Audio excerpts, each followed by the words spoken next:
This is the Buzz Adams Morning Show podcast. Barstool Talk Daily. Except it's really early in the morning and no booze. For the most part.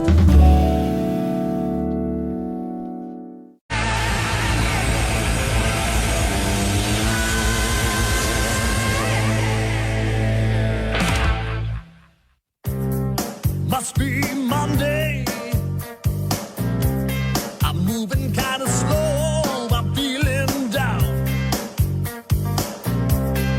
Must be Monday now, baby. Turn on my radio. I need some sound. I'll need the greatest morning show in town. To help me get another rotten Monday off the ground.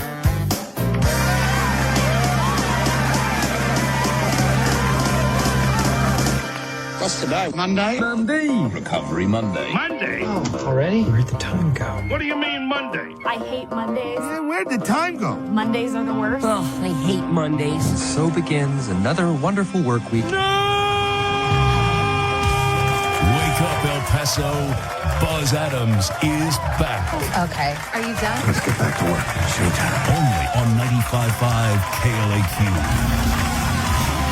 All right. Thank you so much and good morning. Welcome, everybody, to our show. It is August the 12th, and Monday once again. Thanks for joining us today. A lot coming up on the show today. Robert Holguin from KFOX TV has a documentary that he's going to come in and tell us about. Been a few months since we saw Holguin. And then former champion of the world, David Arquette. He was the WWE champion for a while. Can you picture that? That is so weird. Dewey from Scream beat those gargantuans in wrestling somehow. Yeah. I mean, it's not rigged or anything, but... So David Arquette has a new movie coming out, and we'll be interviewing him later on the show today. Good morning, Joanne. Good morning. How was your weekend? Lovely. Yeah. How was yours? A little under the weather, you know? Oh, really? Yeah, I started thinking almost... Well, I feel better today. Otherwise, I probably would have gone to the doctor. Okay. So, let's get a look at El Paso weather. The golfer's forecast brought to you by Painted Dunes Desert Golf Course. Mostly sunny today. We're going to have 101 for the high temperature, and it looks like in the evening and overnight we're going to have very slight chance, maybe a 10% chance of rain in the El Paso coverage area tonight. Tomorrow. Going to be mostly sunny again. 99 is going to be the high temperature. And again, tomorrow we got a chance of rain, about 20 to 30% chance of rain tomorrow afternoon and evening. Pretty much the same. Wednesday 97, Thursday and Friday we're back into the 100s, triple digits, then all through the weekend. El Paso golfer's forecast brought to you by Painted Dunes Desert Golf Course. You can set up all your tee times and reservations online at painteddunes.com. That's painteddunes.com. Or call the Pro Shop. That number is 915-821-2122. Did you watch any of the closing ceremonies? I did not. I completely forgot about that. Yeah.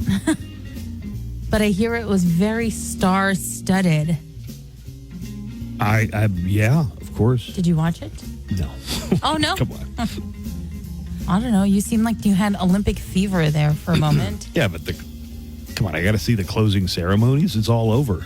I just want to see who wins the most medals. So do you know who won the most gold medals?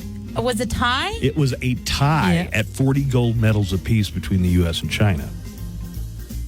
So what they say, I think I heard them say that's never happened in the history of the Olympics. Oh. That two teams have finished with a tie in the gold medal count. But by my own scoring system for the Olympics, the USA would have won all. Yeah, right. I think you ought to assign a value to each medal, like 1 for a bronze, 2 for a silver, 5 for a gold. So we would. I like your idea of the point system. Thank you. That way, all you have to do is look at it like you would a baseball card. You know, what's that called? People sit in the how you're not going to help me at all. Yeah, are you? I don't know what the hell that means. People used to keep track of the game. They'd write on their own. This is a long time ago, dude. This is before my time. Well, that Anyway, helps a lot. you could do that, add up the medals very easily and see who won. So tied at 40 gold with China, but then in the silver and the bronze, we're way ahead of them by 20 medals or more. So clearly, the United States won. I think whichever team wins, all the other countries have to pull together money, and they have to pay everyone's taxes for them in our country. For 4 years. For 4 years, right. So China's going to pick it up. Till the next Hunger Games. Botswana's going to chip in. So looking at you, France, the host country. Did China win more golden? Is that what you said? I know. No, we tied at 40. 40. And they say that's never happened before in an Olympics. Morning, Nico. Good morning, Buzz. Do you remember calling me last night? It happened again? No, I remember calling him because I'd called you earlier, and then I got a call several times. Are you kidding? Oh, interesting. No, I can tell just by the way Nico's calling that he wants to record me saying something Not at all. unusual. Joanna, I was like busy doing stuff all day, and then he calls up and he goes, "You have 90 seconds." And I go, For what? To live? Right. I was like, what? I was returning. die in 7 I days. was returning his call because he had called, and so I returned the call and I said, "You have 90 seconds. Go." Just to make him think I was real super busy. I don't know. And you called him? That's exactly what I said. I was like, you called me, bro. you called me, and then I go, "You have 90 seconds. Why are you calling me?" I returned your call. I was calling to see what you were inquiring about. You've got 90 seconds. What? You called me? Oh, boys. All right, let's get some previews of what's coming up on the show. Joanna's going to have the Hollywood Cheese May coming up later. Joanna, what's in our entertainment news today?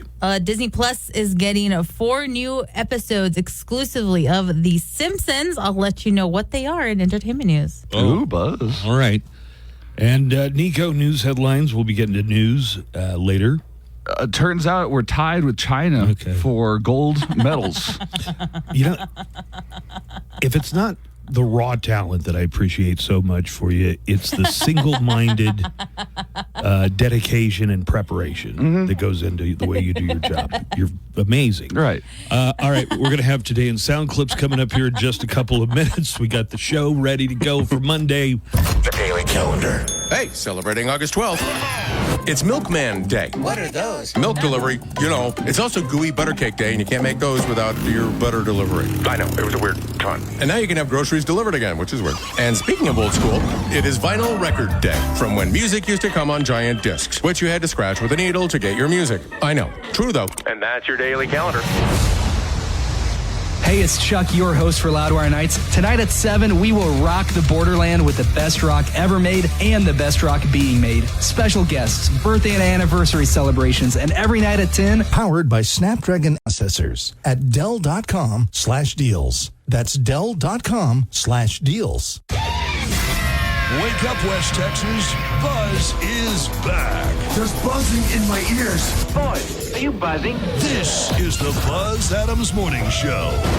This is where the action is. Don't you hear the buzzing? 95.5 KLAQ.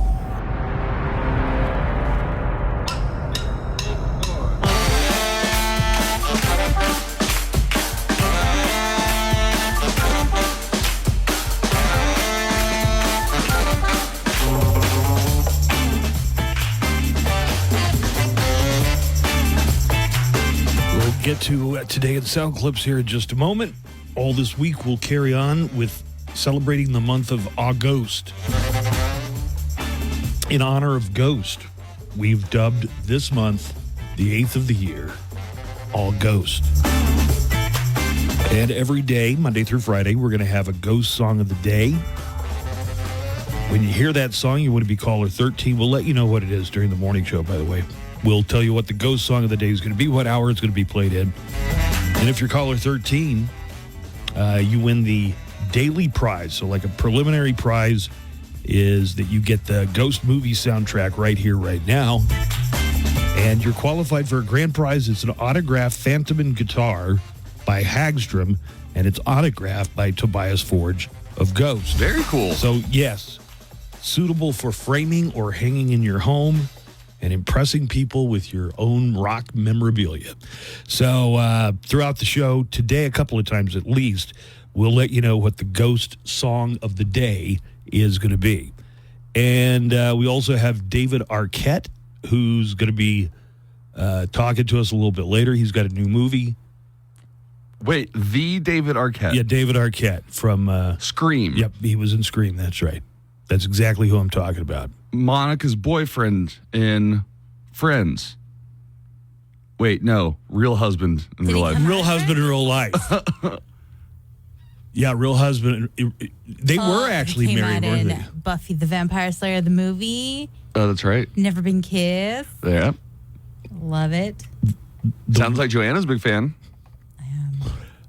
And then Robert Holguin is coming in later. So what's that about? Documentary? Yeah, Robert has a documentary that he has directed and written and filmed himself about a band making this new album. Uh-huh. And it's the whole documentary behind the making of the album. And who's the band? Well, we'll find out about it. Okay. Let's call it tease, Buzz. And now, today in sound clips. All of the day's news with accompanying sound bites and actualities. Let's have a little Olympic moment here. Over the weekend, the U.S. men's basketball team beat host country France in a close game. But with a little less than 5 minutes left of the game, Steph Curry hit his fifth straight three-pointer, and the U.S. went up by 6. Final score, USA 98, France 87.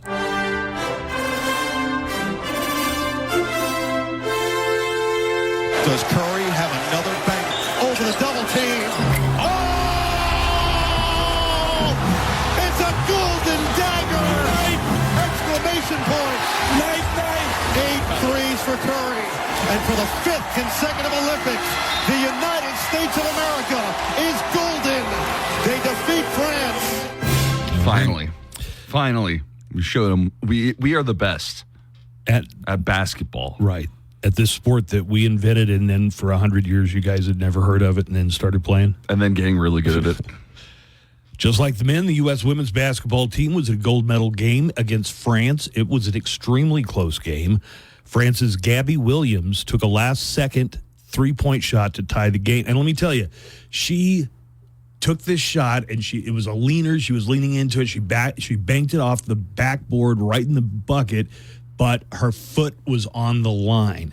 A three-pointer would have tied it, but she only hit it for 2. So here's the final call as the women take gold over France. No timeouts here. It's Williams. That was a 2. Banked it in. What a finish. Williams with her foot on the line. The United States officially the most dominant Olympic team in all of team sport history. 8 straight golds, and the U.S. gets it done once again on France's home turf. Congratulations to U.S. women's soccer as well, because they won a gold medal. Oh, cool. Let's talk about... wait. So had you heard the story about, was it a gymnast who got her bronze? Yeah. So American gymnast Jordan Childs had gotten a bronze in floor exercise.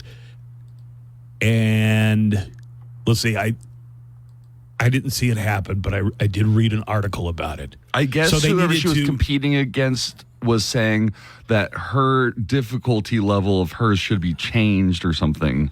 There was something where you have to, if you've got a grievance or anything, you got to do it within a certain amount of time. And reportedly, they were 4 seconds past the time. It's kind of out of my depth as far as gymnastics go. But I know it's the first time this has ever happened before. This is the first time that they've ever asked an athlete to give back a medal that they've already had. You know what? If I had already got my medal, screw you guys. Yeah, come and take it, just like Gadsden flag. Come and take it. You can have my bronze medal when you pry it from my cold, dead fingers. As the push for a ceasefire agreement between Israel and Hamas continues, U.S. Secretary of Defense Lloyd Austin stepped up the country's game in the area. According to a statement from the Department of Defense yesterday, Lloyd Austin has ordered the guided missile submarine USS Georgia to the Middle East. The statement said that Austin has told the aircraft carrier USS Abraham Lincoln Strike Group, which was already on the way to the region, to get there faster. In a Friday press briefing, Deputy Pentagon Press Secretary Sabrina Singh gave some insights into the decision to increase U.S. forces in the Middle East. We've, of course, seen the public messaging that has come out, whether it be from Hezbollah or from Iran. And that's why the secretary made the decision that he did to bolster our force posture in the region. And, of course, our commitment to the defense of Israel remains ironclad.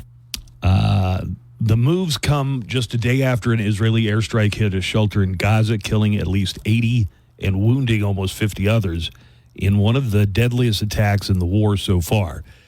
Here, once again, is Pentagon Press Secretary Sabrina Singh says that this is support. U.S. is not focused on offense. Our force posture within the Middle East, especially when it comes to, protecting our forces, coming to the defense of Israel, is defensive in nature. In Colorado, 4 men were killed and a woman hospitalized after weekend violence in Commerce City, Colorado.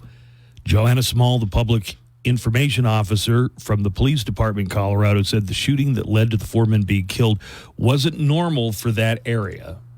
This turned into one of the most violent weekends Commerce City has probably ever seen.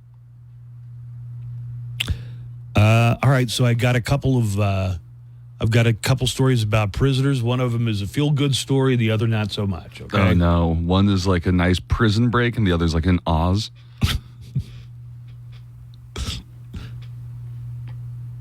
Prison Break. What's that? That's that Fox TV show.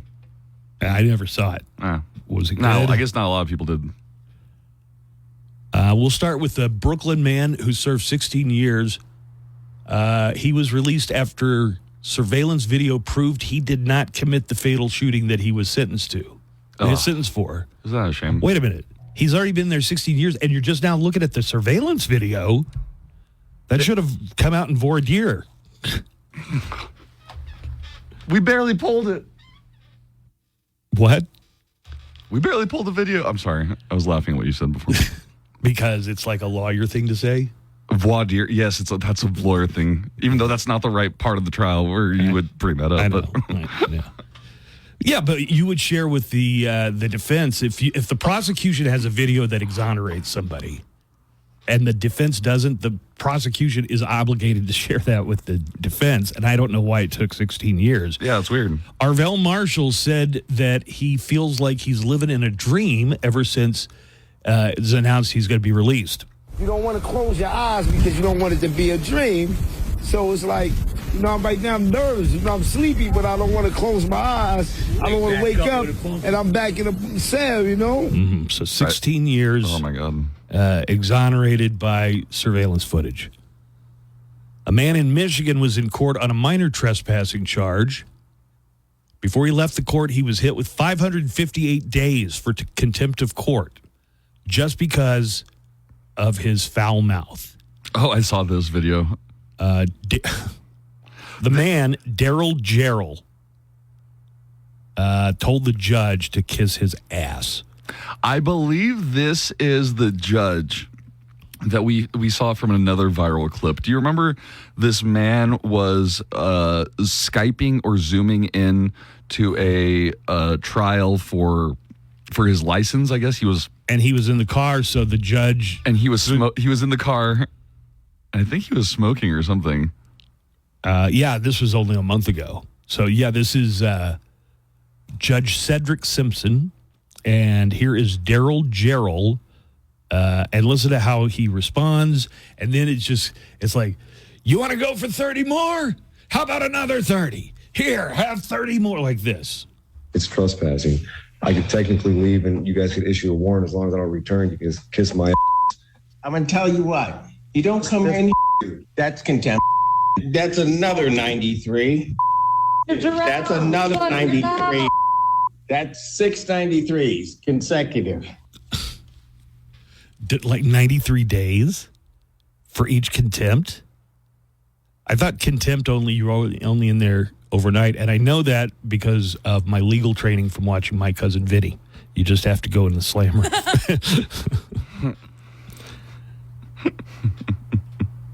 A teacher found a bear inside her classroom.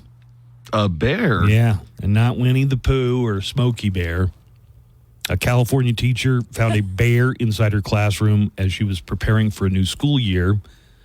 The bear was just kind of rummaging around in the room, and it was her room, and the teacher's name is Salmon. What's her name? What? Salmon. Well, what's her full name? Elaine Salmon. Okay. The bear was like, yeah, that's the one I want. Something smelled fishy. Maybe her name was on the door, and he's like, I've been looking for salmon. She talks about how she and her husband, I guess she was there like getting the classroom ready for when the kids come back. Here's her and her husband talk about how they got the bear out of her classroom. I opened my classroom door and there was this bear charging towards the door. So I went back to the office, closed the door, locked the bear in here, and then I went back to the office to call my husband, Ian. When my husband came, we started knocking on the window to distract it. Sadly, you have to hold the door open for it to stay open. So when he was holding the door open, that's when he called the bear's attention, and then the bear went by him like within a foot. Okay. Get ready for the worst proposal ever. Even though I think the lady said yes. A man in Russia had a bunch of ski masked thugs, or people pretending to be thugs in ski masks, pull up in a van, yank him out of his car, and pretend to beat him up with tire irons and throw him in the back of the van with a bag over his head. What? The girlfriend is freaking out, and then he jumps out of the van with a bouquet of flowers and a ring to make his proposal. You'll hear the girlfriend's reaction.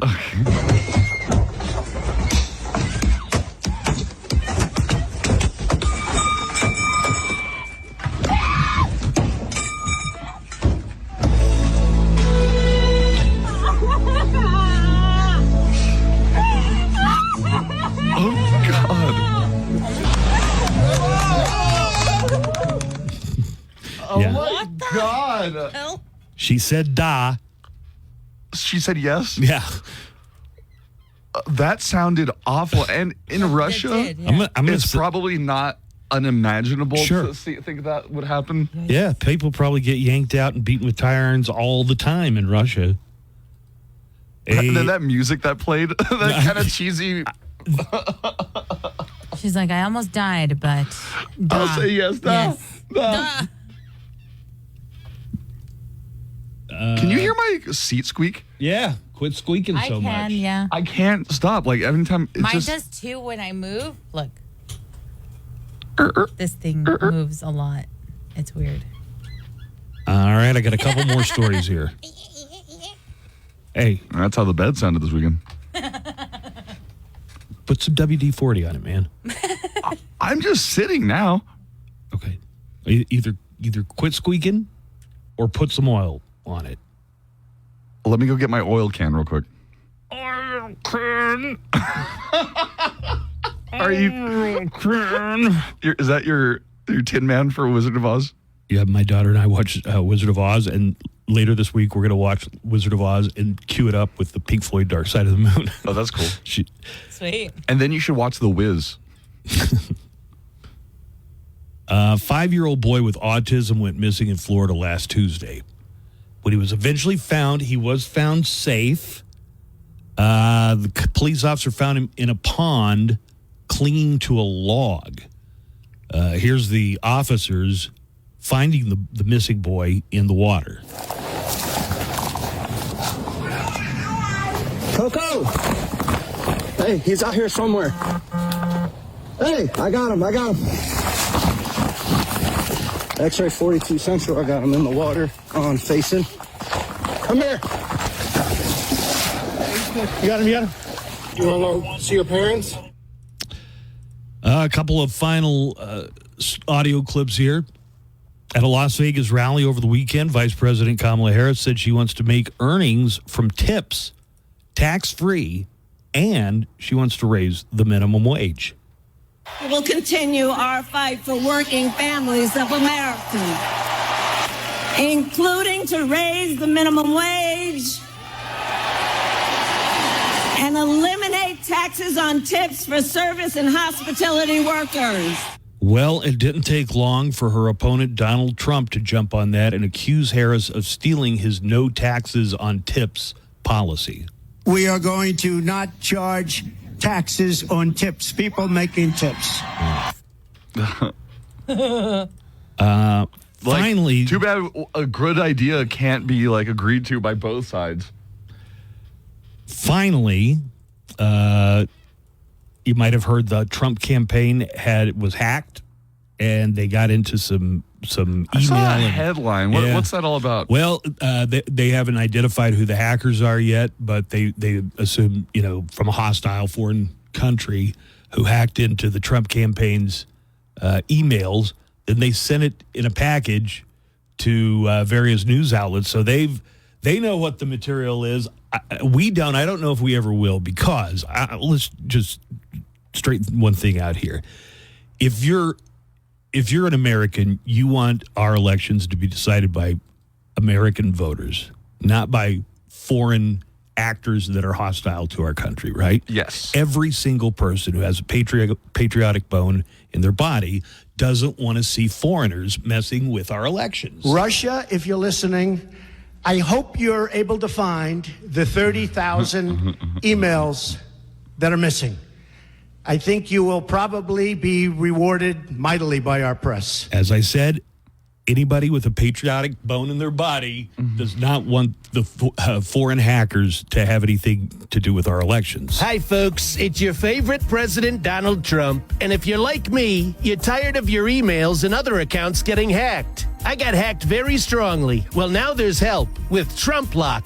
Yes, just send me all of your passwords and I'll change your passwords to something nobody will ever guess. You, sir, what's your Gmail password? Well, it's... I'm changing it to Trump. That's your password now, and nobody will ever guess it. Well, that sounds pretty obvious. Plus, you just told everybody. Changing it again. I've changed it to Trump Rules. Yep, Trump Rules is your password to your Gmail account. Again, that's really obvious. You know what? All of your account passwords are password one, and I'm taking them over. And I'm emptying your bank accounts and donating all of your money to my campaign. Oh, nice. Huh? See what happens when you get hacked? Not too fun, is it? Hey! Trump Lock. Give me your passwords, and I'll change your passwords today.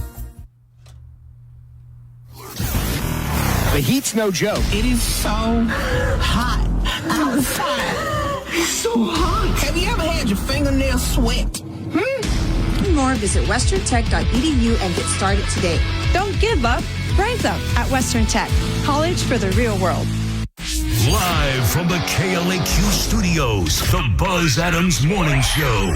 Courtesy of Glasheen, Vyas, and Inderman Personal Injury Lawyers at GVILaw.com.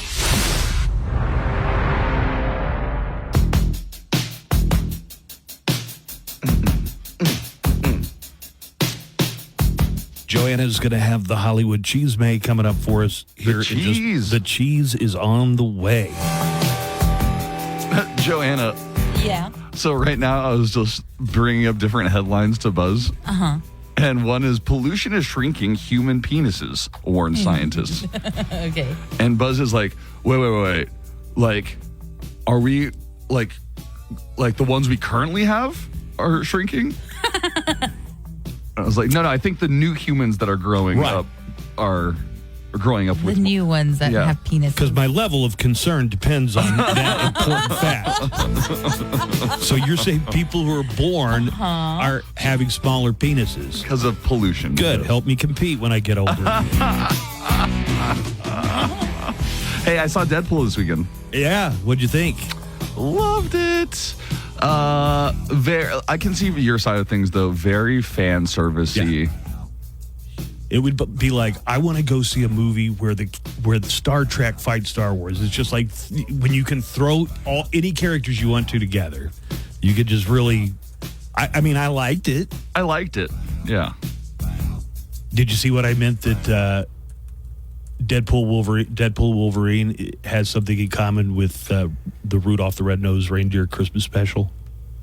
Yes, and the Island of Misfit Toys. Yeah, that's a good point. The island of former Sony Marvel intellectual property, right.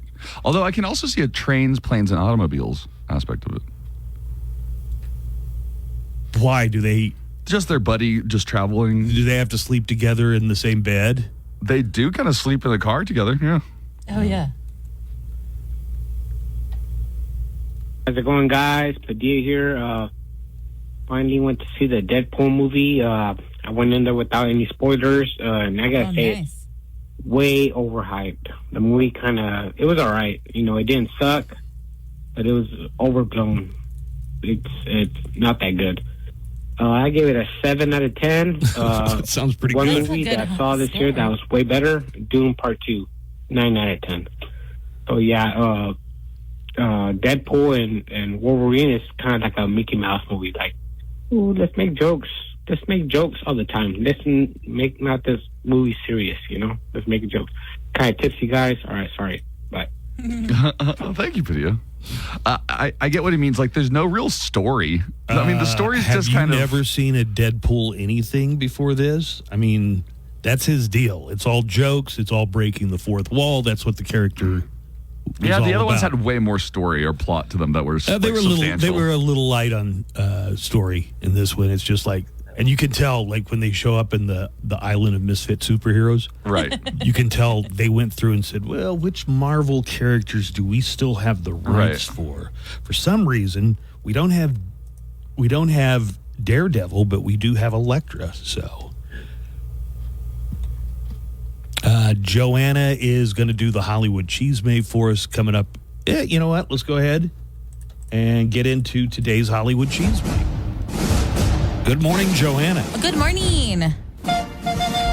Well, as The Simpsons prepares to launch its season 36 this fall on Fox, that won't be the only place to catch new episodes of the long-running animated series. The executive producers behind The Simpsons revealed on Saturday at the D23 convention that 4 new episodes will exclusively air this upcoming season on Disney+. The new episodes include a new Christmas-themed 2-parter called Oh Come All Ye Faithful, premiering on December 17th, timed to the 35th anniversary of the very first Simpsons episode, the similarly holiday-themed Simpsons Roasting Over an Open Fire from 1989. The other 2 episodes, titled The Past and the Furious and Yellow Planet, will also air in the months ahead, Disney Plus said, and in October, a new exclusive The Simpsons short that is Halloween-themed will also premiere on Disney Plus. Additionally, the 18-episode season 35 of the animated comedy, which wrapped its run on Fox in May, is set to debut on the streamer on October 2nd. Wait, they don't release the new episodes on Disney Plus as they're going through the season? Of Simpsons? Yeah. I don't know. You're the one that watches it. Wait, Joanna, I think... I watch it, but I DVR it and watch it. I've never gone to look for it. Okay. Wait, so are they saying they're not going to be broadcasting them on Fox anymore? Like, you have to go to Disney Plus to see these? No, this is the past season that just happened. Okay. So that's why I'm asking. They don't release the episodes on Disney Plus as the season goes? He wouldn't know. Okay. Well, that's why I was asking. No, so yeah, that's season 35. The new upcoming season is season 36. The Museum of Pop Culture in Seattle has received criticism for a Nirvana exhibition that describes Kurt Cobain as unaliving himself. The term unalived originated on TikTok in order to circumvent censorship from algorithms, which ban users for words like suicide. Now that language has manifested in real life, so much so that it's in this Nirvana exhibit stating that Cobain unalived himself on April 4th of 1994. Unalived himself. Yep. Okay. Another sign explains the use of the term, reading, quote, "We recognize the dynamic nature of pop culture and its role in shaping language and social discourse. In this exhibition, the guest curator has chosen to utilize the term unalive as a gesture of respect towards those who have tragically lost their lives due to mental health struggles. By bringing awareness to this language, we aim to foster meaningful dialogue and raise awareness about the complexities of mental health and language in our society." He flew his head off with a shotgun. Yeah, he did. The decision has sparked debate online, with many drawing comparisons to George Orwell's dystopian classic 1984, in which everyone talks in newspeak. Newspeak, right. A language made up of antonyms. He didn't kill himself. He unalived himself. He unalived himself. Oh, that's just like 1980. That's hilarious. The museum has not yet responded to the backlash. So what happened to Kurt Cobain? He unalived himself. Well, some people think Courtney Love helped him unalive himself. Some people claim she hired some guys to unalive him for her. Not gonna lie, kind of like it better. Unalive? I like unaliving better. Yeah. Rather than suicide? Yeah. I like the newspeak in 1984. Oh, yeah. Really. So I'll claim that I just like it. Yeah. Finally, if Disney couldn't get Daft Punk back for the new Tron movie, they found the next best option. It was revealed during the D23 fan event that industrial rock greats Nine Inch Nails will provide the score for Tron Ares, the third film in the Tron franchise.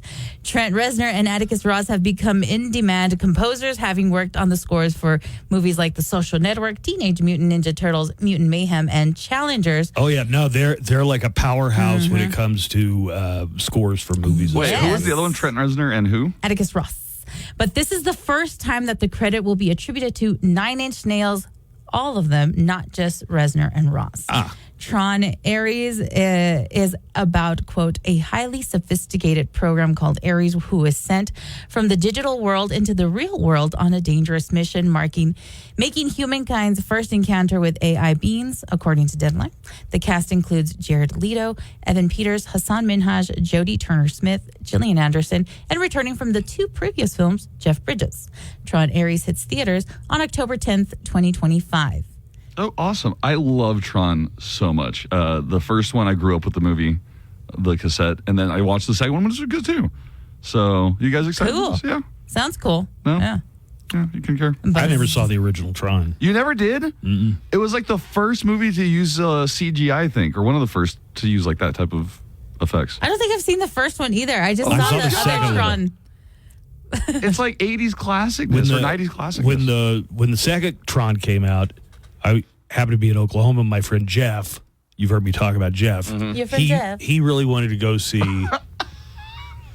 Okay, that was a good Nadia.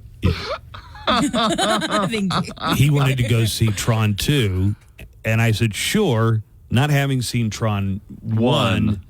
And I You didn't get it, right? No, I didn't get it. Oh, no.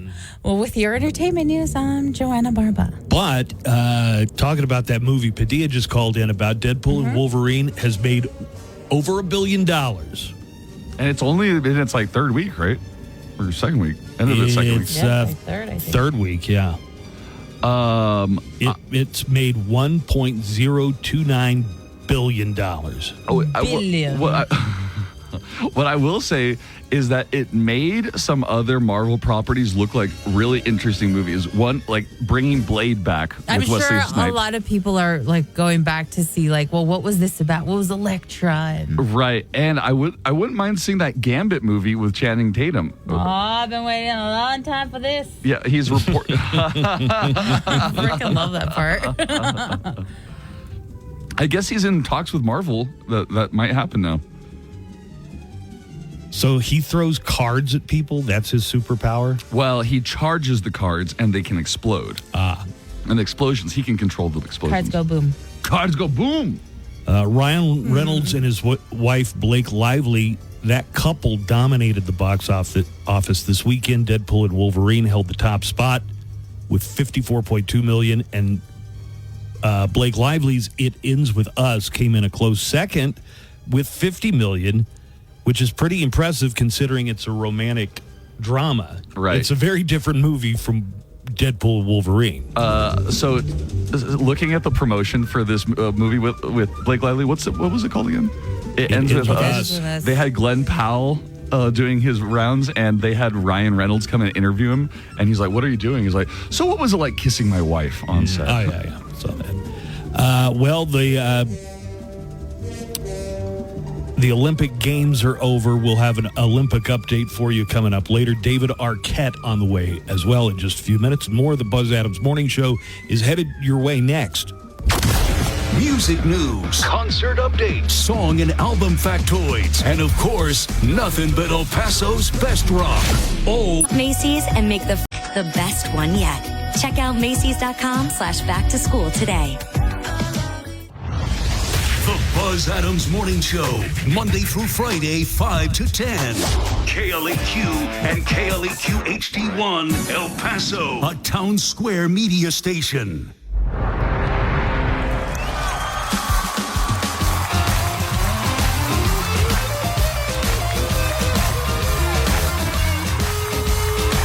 Actor David Arquette on the way. We'll be talking to him about a new movie that he's in. Also, former World Wrestling Champion.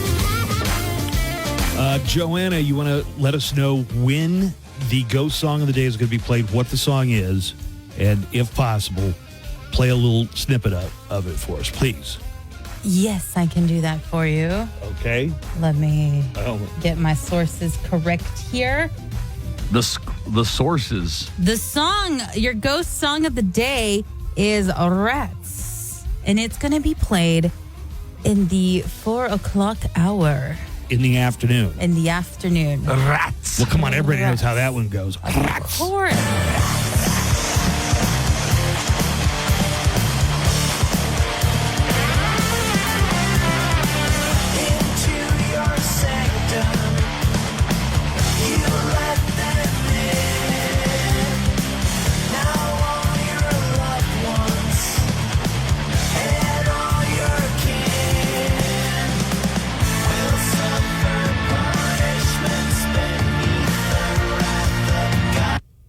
You know what? Let it play a little bit.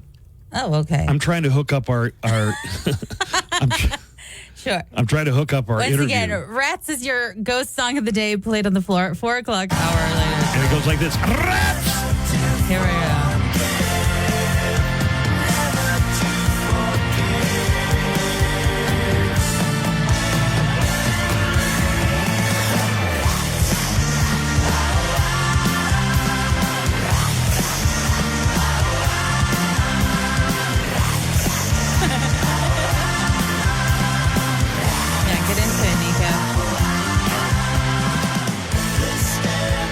My new favorite band. Hello.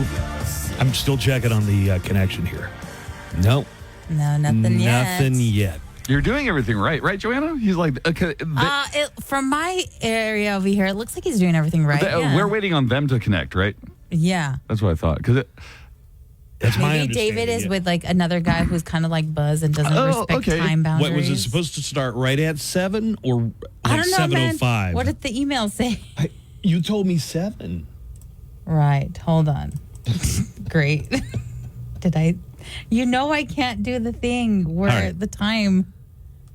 Well, she is at a law for time zones. Yeah, if it's scheduled Eastern time.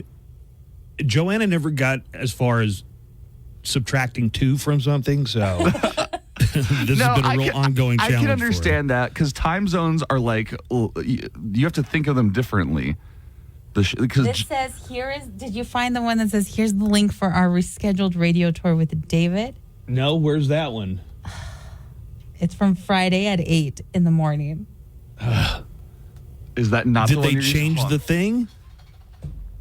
You know what? I think 10:08 a.m. Wait a minute. Oh, 10:08 a.m. is what, Joanna? 8. No. No? Yeah, well, I mean, it is, but not 8. 10:08 Eastern time is what Mountain time? 8:08? Yeah, there you go. Okay, no. This other email said 9 a.m. Eastern time. Oh, wait. So it would be 9. God, I don't know. You know what? I'll really kick Just myself. keep it there.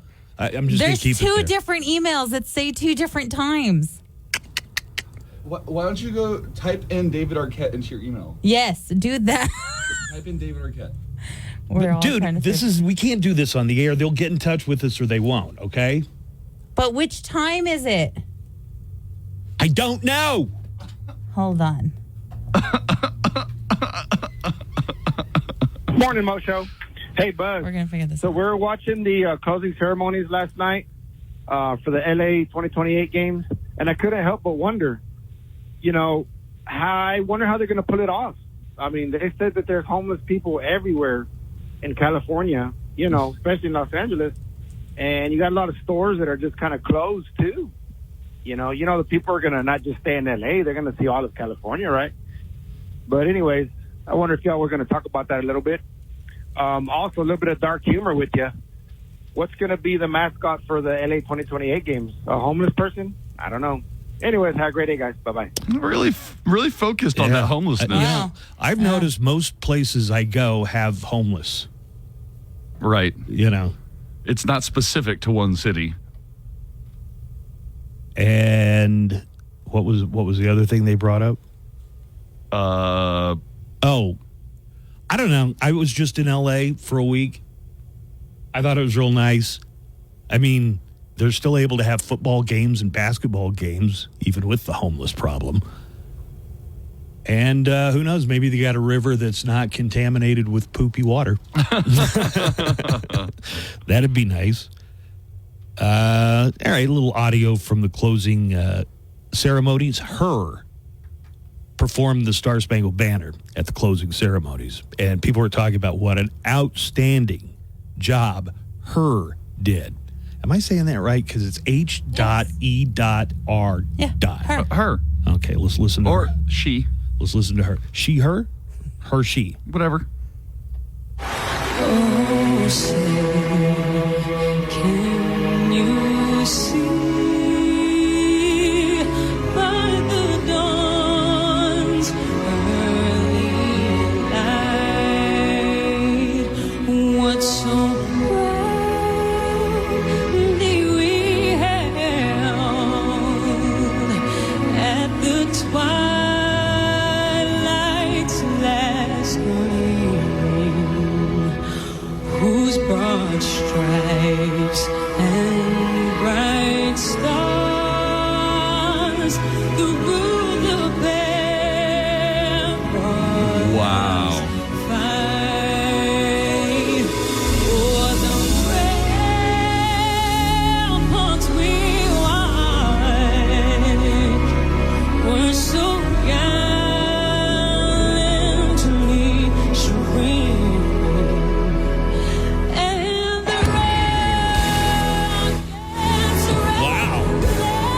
What was that?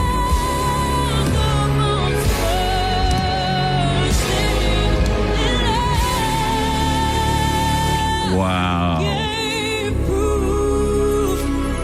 Through the night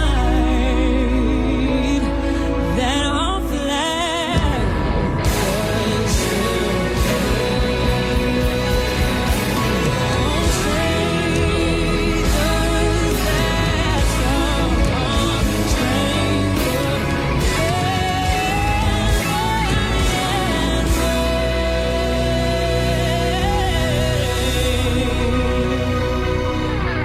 o'er the land of the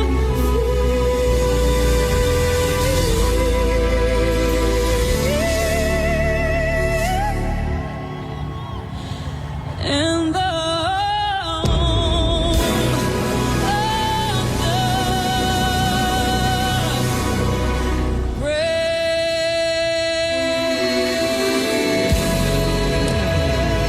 Goosebumps. Yeah.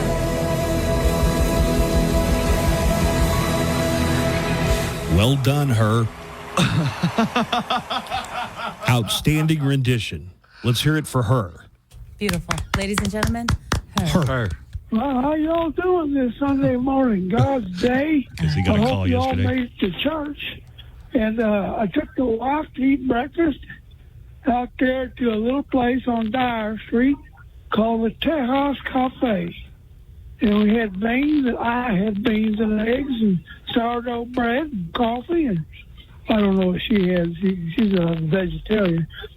I told her at this late in her age, she shouldn't worry too much about that. But, hey, listen, I got a client that wants me to sue. Don't put this on your television show, for Christ's sake.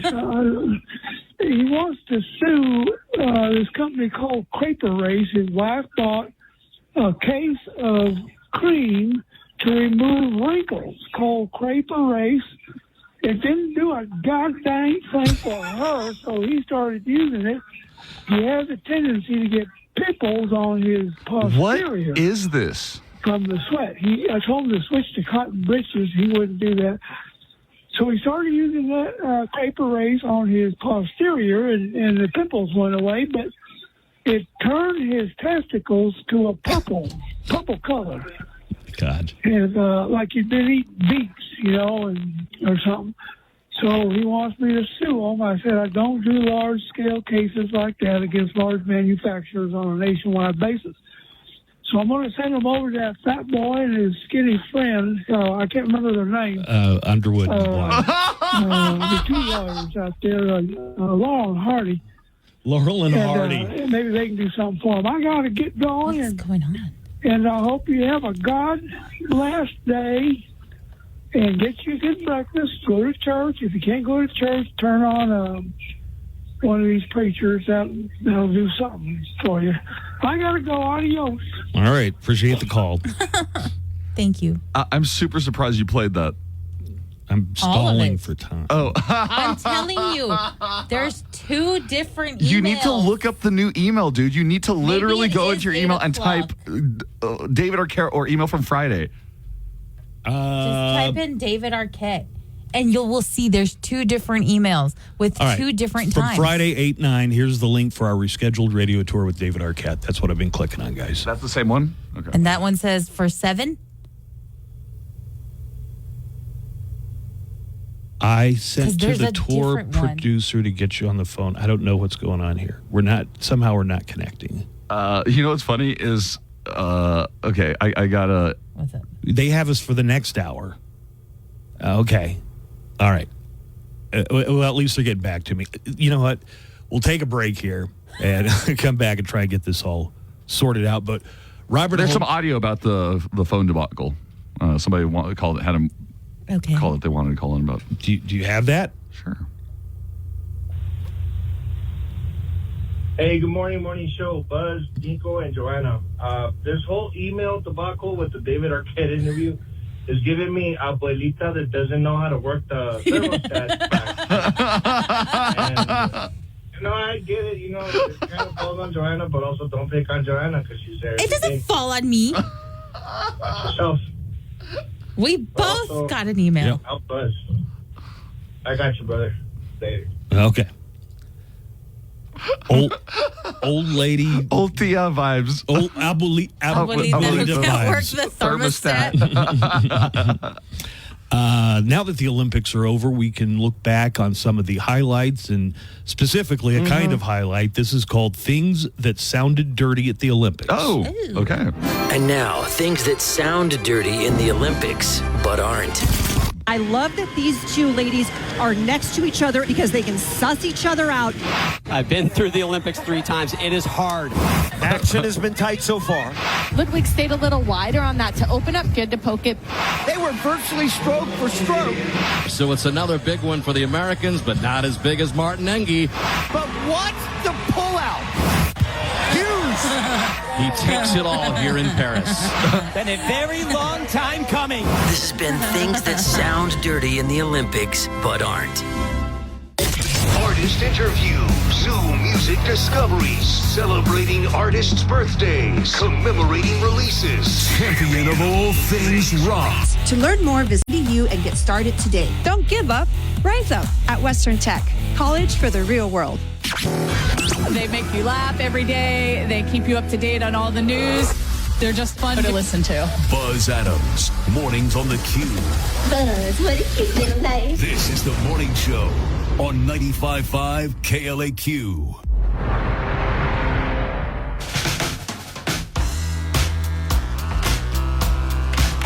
Okay, after taking several readings, I think we got tripped up again by people have a hard time believing that any place in Texas is in the Mountain Time Zone.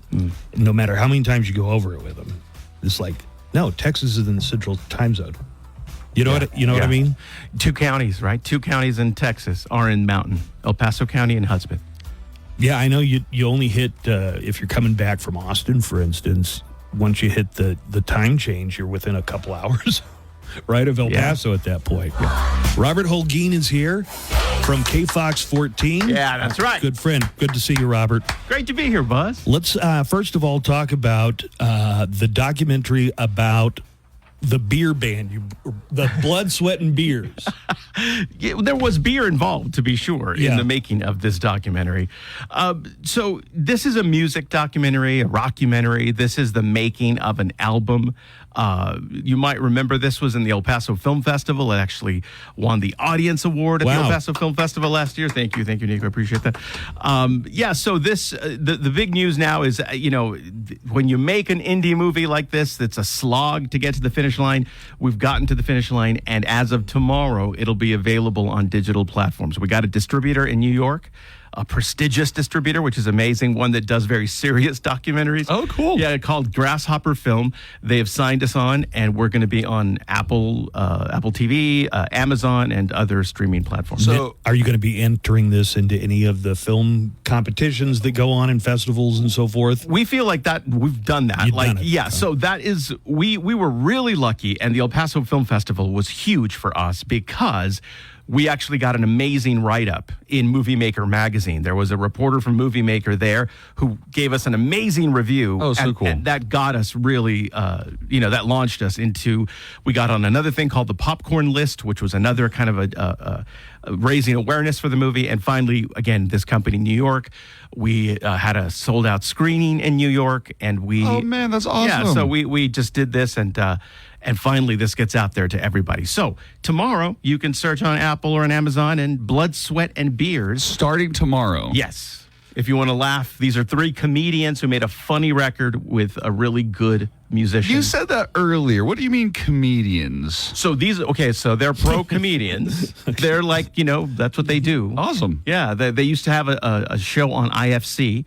called the Birthday Boys. They're a sketch group. Oh, cool. And so they took the sketch group and they split off and made a band. So they still have their sketch comedy roots. Mm-hmm. They were, one of them tours as a stand-up. The other one writes for Comedy Central shows like Digman and So this is you kind brought of them in here. They were in here. Yeah, they performed, I think. Yeah, didn't they? Yeah. They played a song off the record. Yeah, absolutely. Yeah, they're very talented, very funny guys. Yeah. It's called Blood, Sweat, and Beers, or How the Sloppy Boys Made an Album on a Farm in West Texas. Now, when you say farm, are you talking about Sonic Ranch? That's right. Okay. The amazing, incredible, beautiful Sonic Ranch. Yeah.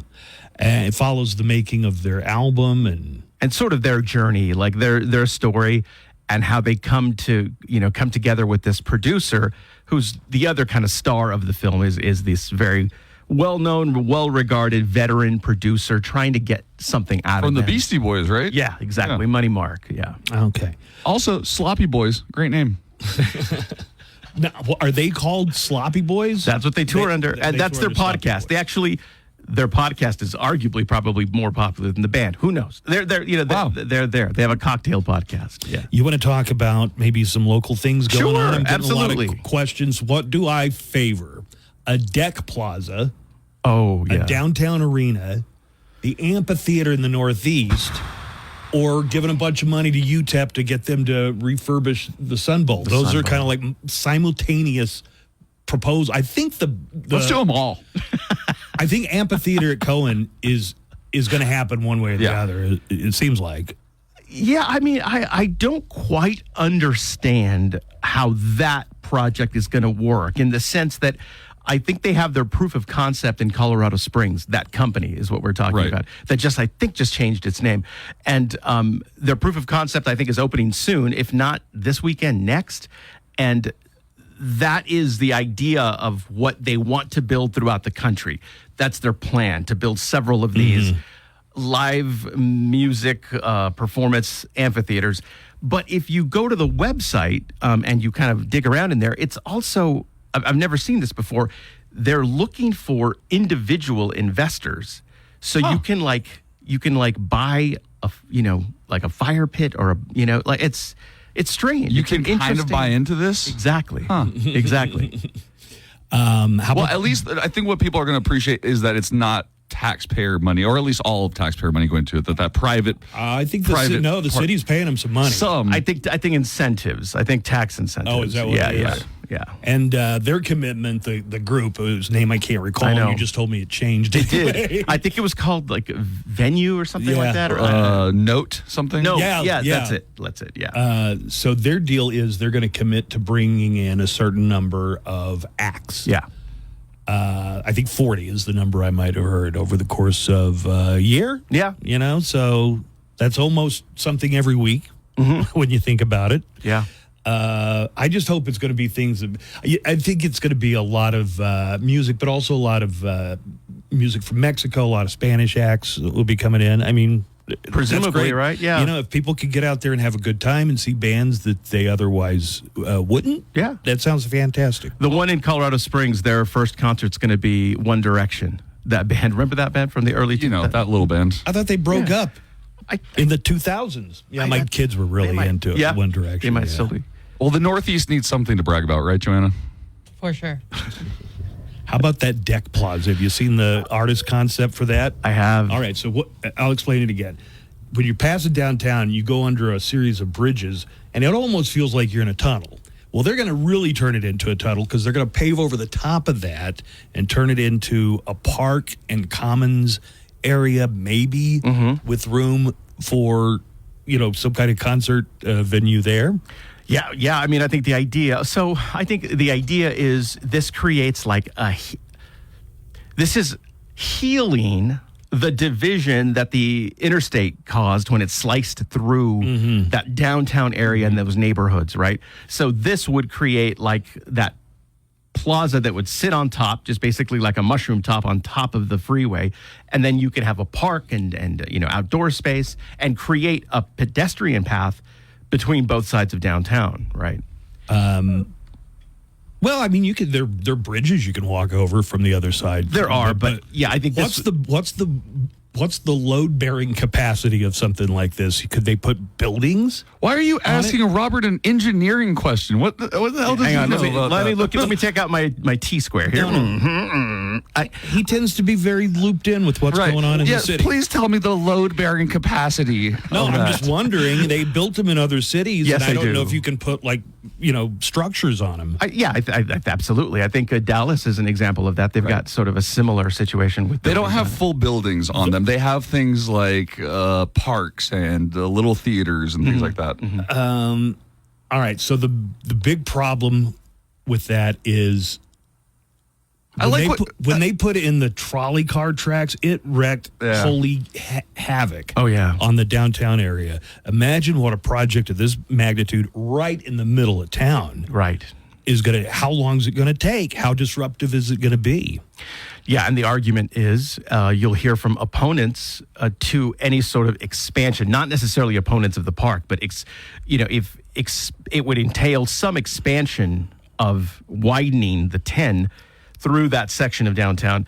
And some people don't feel like that's the way to go, that it isn't really necessary. I like what you said, though, about the healing, because I think people probably forget that area used to be one big neighborhood until the freeway cut it across it. So having this deck plaza would allow that whole area to come back in a way. I think that's the idea, right? Is that section of Sunset Heights especially is just got sliced off. Right. But that's the way it happened in those days. They better plant some trees and get some kind of shade down there. Yeah, because I know, right? Otherwise, you just bake under the concrete. Did you see the neckline call about the documentary?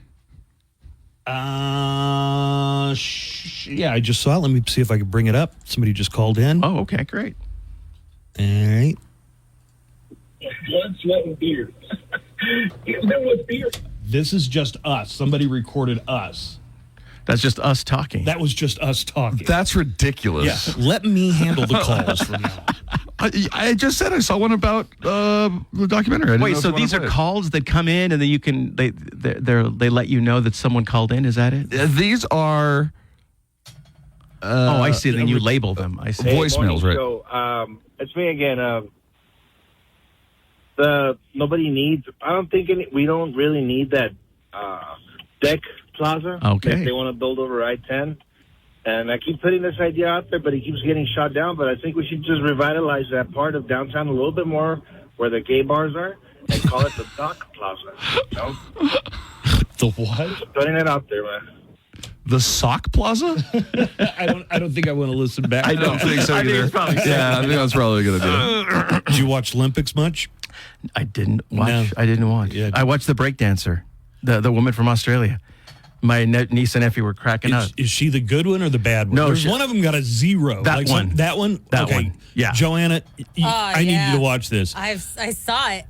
Australian breakdancer Rachel Raygun Gunn got a perfect score of 0. Now I've heard of perfect 10s. I don't know if I've perfect I guess 0. If you belly flop off a high dive, I guess they might give you a perfect 0 on that. But here you go. This is a Raygun.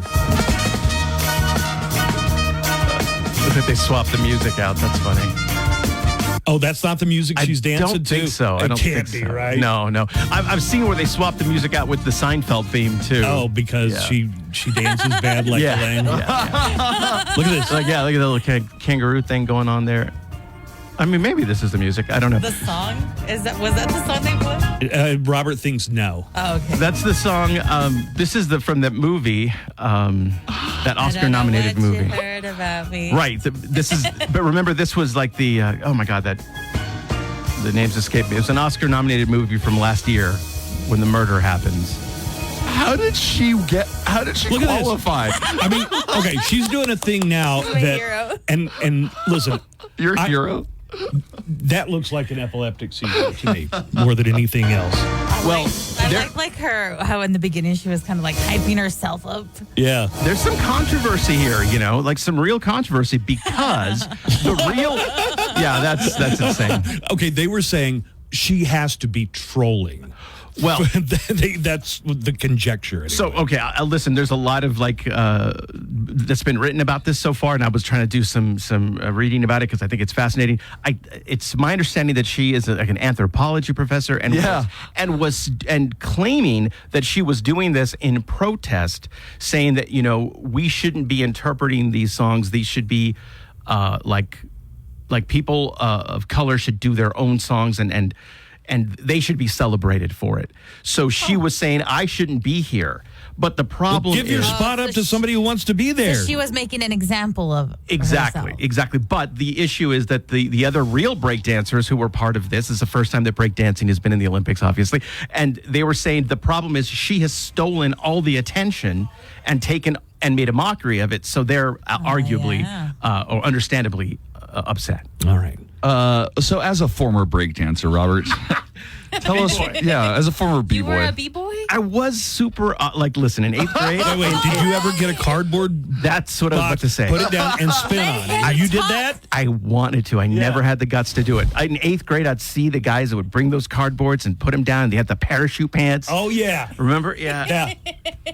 And That's were you like, hilarious. can I borrow your cardboard real quick? I was just making that up, and I'm glad it worked out. The breakdancing really hit like when I was a freshman in high school. Yep. And there were guys every day, they'd be out there and they'd break dance whether anybody stood around and watched them or not. But most days, somebody'd gather around and watch them break dance outside the school cafeteria. And would you just be standing there watching, hoping, wishing?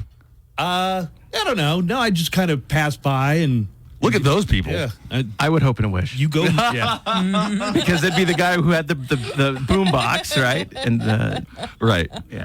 little midnight star. And then the little crowd that gathers.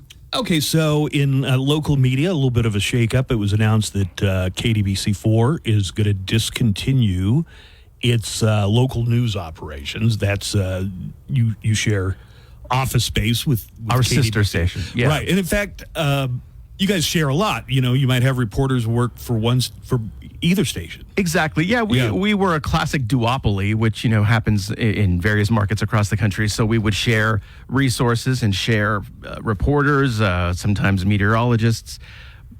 But I think it's not that it's going to go away. They're actually going to do a couple of pretty interesting things over on the CBS side, to be honest with you. They're going to kind of go in a new direction to try to find where audiences are going. Because obviously things are changing, right? Like with traditional linear television, people have a million of options now.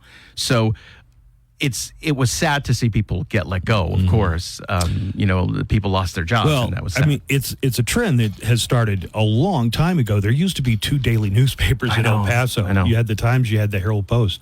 And that was there. the case. There are a lot of cities bigger than El Paso that have no daily newspaper anymore.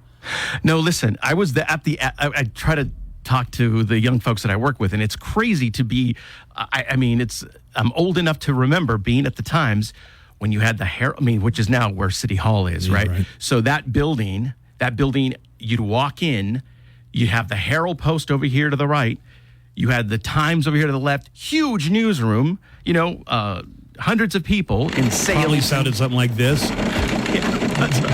Yeah, the press room in the back was enormous, and you had just a bustling news operation. And I think the Times is down to maybe 10 people or something like that. And yeah, news is, this is a strange time, Buzz. Obviously, do you feel that way too for terrestrial radio, or like? Listen, ever since I expressed an interest in getting into radio, everybody told me I was lost my mind because radio is a dying medium. I'm talking about 1986. Fair. They were telling me that. Right. I remember because I was in the communications department, and everybody was there for TV.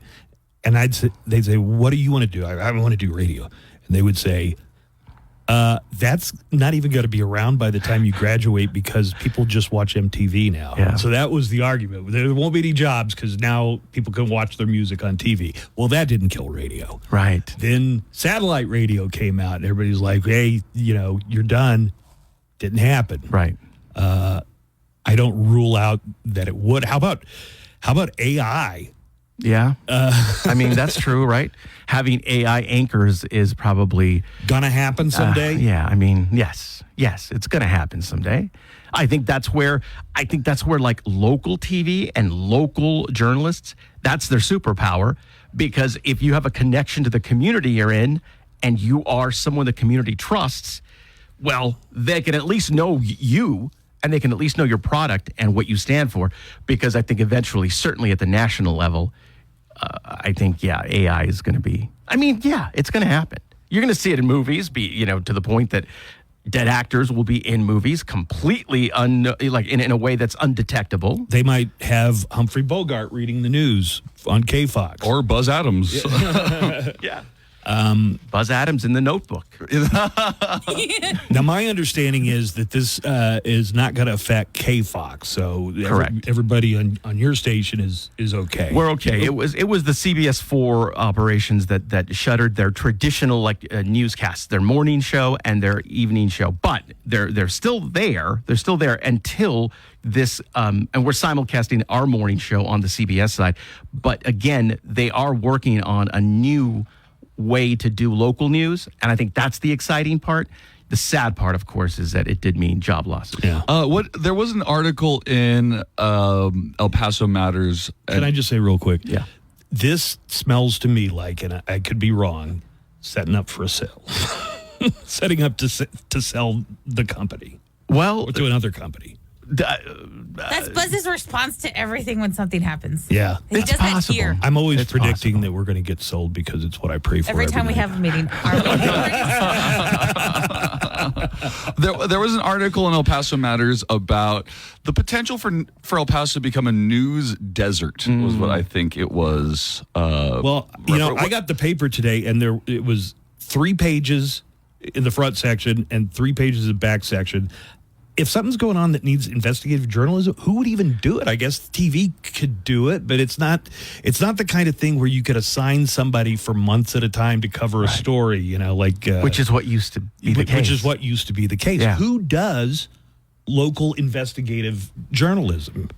It's still happening. It happens at our station, but it's not. You used to have a team of journalists, right? And you used to have. When I was at the El Paso Times, you had people who would work sometimes for 2 months on a special assignment or something like that, right? Or longer. But that's the real danger. Well, and that the USA Today is kind of running the Times, and the stories are a little bit, a couple days later. It just doesn't seem like there's anything. Yeah, I guess what was said is. There's not a lot of payoff to spend all this money, right? Right. Except the payoff is in the public interest, that if they uncover some kind of misdeed or, any kind of deep investigative journalism stuff, normally that would be, the newspaper would have that. I don't know if they're running on a skeleton staff over there or not. Yeah, I think it's safe to say skeleton. I mean, they're a very small group at the Times now. I mean, and these are people who are still doing the work in, again, what was a newsroom of 50 or 60. Right. I think there might be 5 or 6 people reporting. Do you think that the rise of social media and the news on social media has taken the place in some ways of local reporting? Well, I think 2 things, right? I think 2016 era, you had social media platforms that amplified news and drove news people to a news website. Right. After the election, what Facebook did and Meta is said, we're not doing news. We're dumping out of any sort of news sort of feeds. Okay. And I think things went off a cliff after that. But to a larger degree, social media has cut us open from an advertising perspective, right? So like you had an advertising-driven media that you had social media come in and just steal it all. Take it away, right? Yeah. A long time ago, when I worked in newspapers, a person told me the heart and soul of a newspaper was the classified ads department. Strangely enough, right? Like you wouldn't think. But remember, that was the only game in town for as long as it existed. It was a great run, but that just all went away. All right. So the documentary is available already, Robert? Tomorrow. Starting tomorrow. Blood, Sweat, and Beers, how the Sloppy Boys made an album on a farm in West Texas. What a good name. It is a documentary by Robert Holguin. Yeah. So check that out. Congratulations Thank you so on all much. that. It sounds like you've had great success. Thank you, Robert. Thank you both. Drowning Pool, ages 21 and over. See Speaking Rock's Facebook for more info. You are about to participate in a great adventure. The KLAQ Morning Show with Buzz Adams is back. Yeah! Only on 95.5 KLAQ El Paso.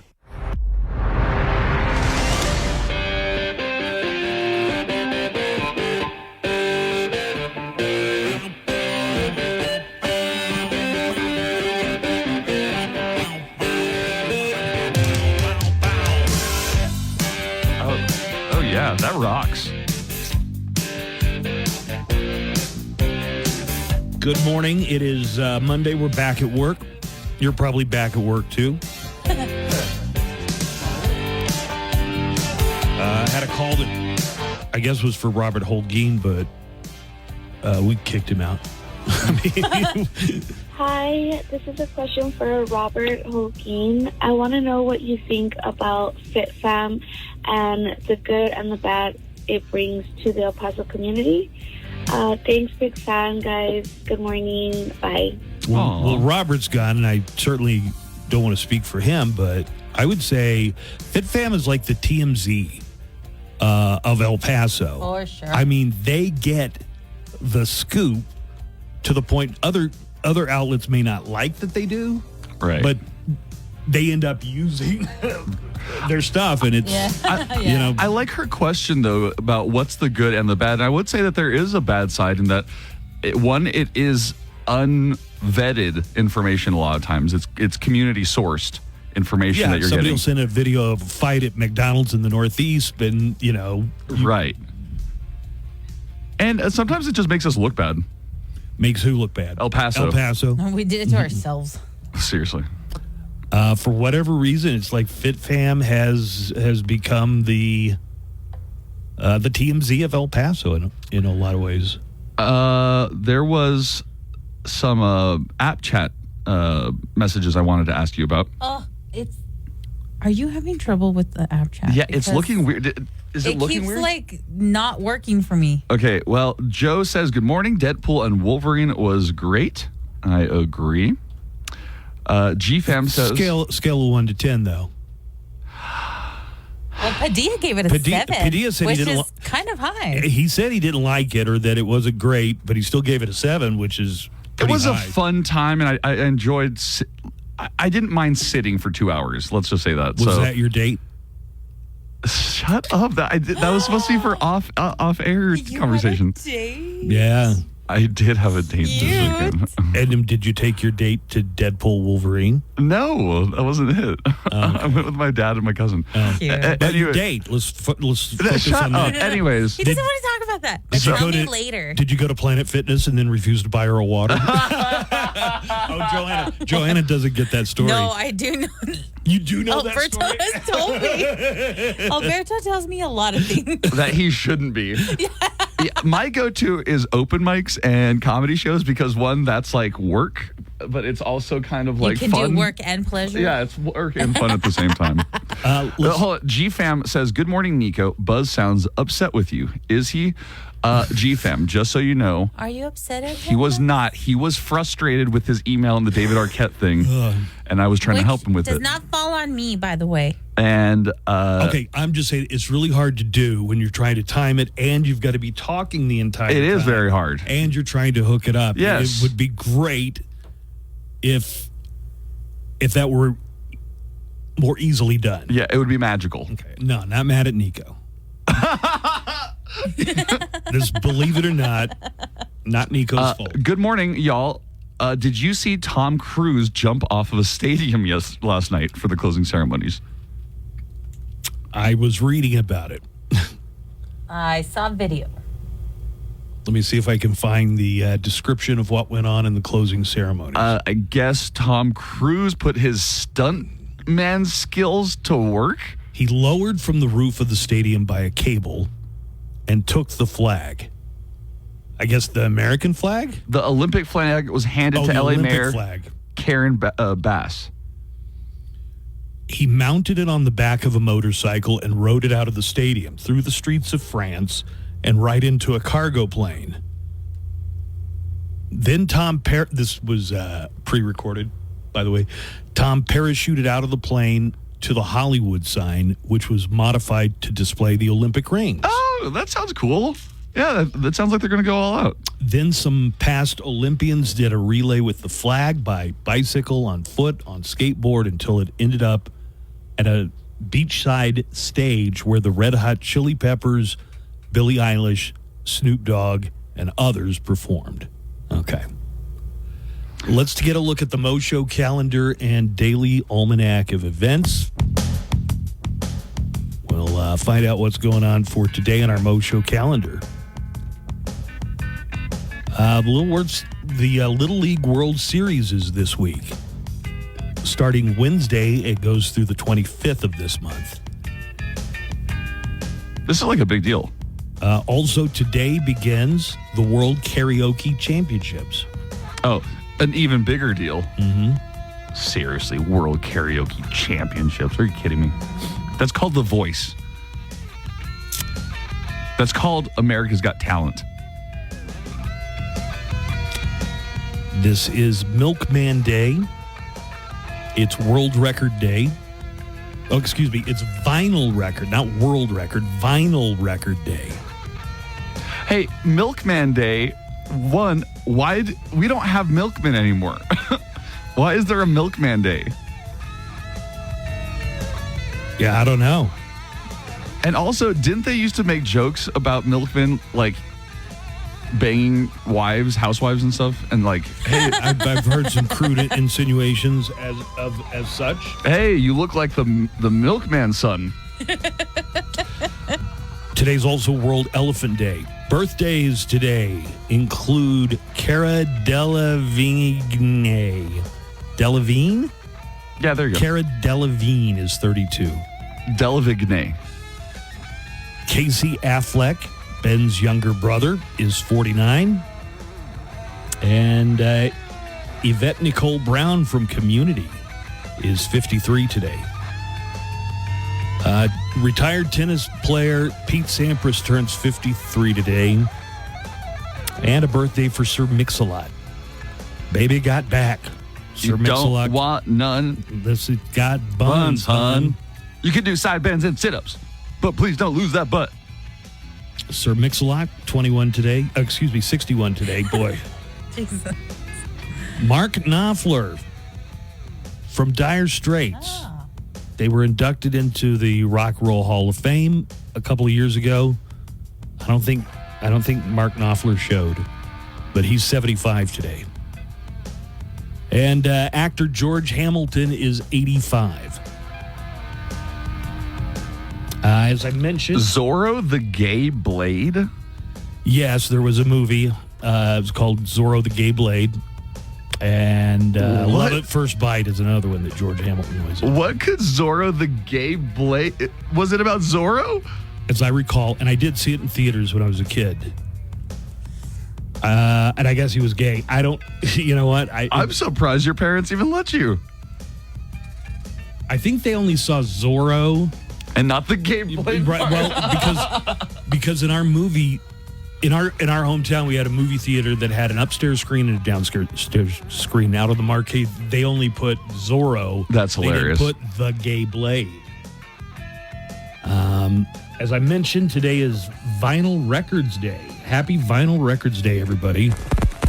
Happy Vinyl Record Day. We'll suggest what to listen for in judging good sound. So if you want to discover all the great music of the 70s, which a lot of kids are into classic rock today, why not listen to it in its purest original form? Excuse me, the record's stuck. The record's stuck. The record's stuck. I got a dusty old pile of vinyl records sitting on my floor.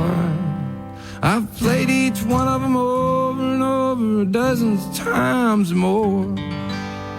All I've got is a beat-up chair, a mattress, a fork, another to spare, and that dusty old pile of records on my floor. I got Willie Whalen and Woody Guthrie, Jimmy Buffett, I Love It, and Bobby Gentry, Jerry Jeff, Bob Dylan, Donnie Fritz, Dead in the Doors, Patsy Cline, John Prine, and more. I got Jackson Brown, Towns, Van Zandt, Zeppelin, Leonard Skinner, Mary Chapin, Guy Clark, Van Halen, got Rita, Chris, Keith Sykes, and Country Joe, and he's singing with the fish, you know. I got Arlo, James Taylor, Jimmy Rogers, Hank Williams, Mojo Nixon, Hendrix Haggard, and a whole lot more. In that dusty old pile of vinyl records I got sitting on my floor. One time in San Francisco, I was standing in an airport line. One bag I had all my clothes, the other was all them old records of mine. The lady said I could only bring one bag. I had two, oh what a drag. I had to jump on the plane and I leave all my clothes behind. But I got a Willie Whalen and a Woody Guthrie, Jimmy Buffett, I Love It, and a Bobby Gentry, Jerry Jeff, Bob Dylan, Donnie Fritz, Dead in the Doors, Patsy Cline, John Prine, and more. I got Jackson Brown, Towns, Van Zandt, Zeppelin, Leonard Skinner, Jerry Chapin, Guy Clark, Van Halen, Rita, Chris, Keith Sykes, and Country Joe, and he was singing with the fish, you know. I got Emmy Lou, U2, and Arlo, James Taylor, Jimmy Rogers, Hank Williams, and Mojo Nixon, Hendrix Haggard, and a whole lot more. I got all the Booker T's, Tom T. Halls, Bobby Bear, Belafonte, and the New York Dolls, Billy Joe, Jimmy Croce, Kiss Crosby, Stills, and Nash, John June, and the Roseanne Cash. I got Forbert, Frommo, Stevie Ray, T-Bird, Yardbird, Sam and Dave, and it's some of y'all might have guessed already. I got piles and piles and piles of Tom Petty. In that dusty old pile of vinyl records I got sitting on my floor.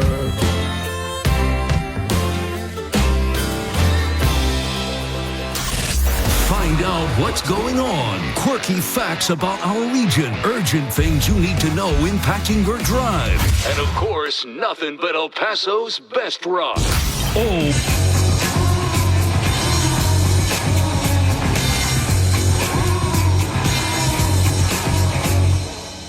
95.5 KLAQ and some Zeppelin for you. The Immigrant Song. Coming up, David Arquette is going to be on with us. Also, we're going to be playing later in the day, and we'll tell you what hour, the Ghost Song of the Day, because it is the month of August. That's right. It's August, and we have some great prizes. We're going to tell you the Ghost Song of the Day when you hear it. you want to be caller 13. And if you are, the daily prize is a copy of the Ghost Right Here, Right Now soundtrack. You win that just for being caller 13, but then you go into a final drawing with a very select group, all of our daily qualifiers. There'll be 22 total, but you'll have a 1 in 22 chance of winning our grand prize for August, which is an autographed guitar. And it's a Phantom guitar by Hagstrom. It's autographed by Papa Emeritus, also known as Tobias Forge. Himself. And it's courtesy of Concord Records. So, Joanna, why don't you tell us, first of all, the hour that the Ghost Song of the Day is going to be played in? You will hear it in the 4 o'clock hour today. All right, in the 4 o'clock hour. That means between 4 and 5 o'clock. I guess everybody gets that, right? You're going to be listening for the song, and the song is Rats. Rats. Let's hear a little bit.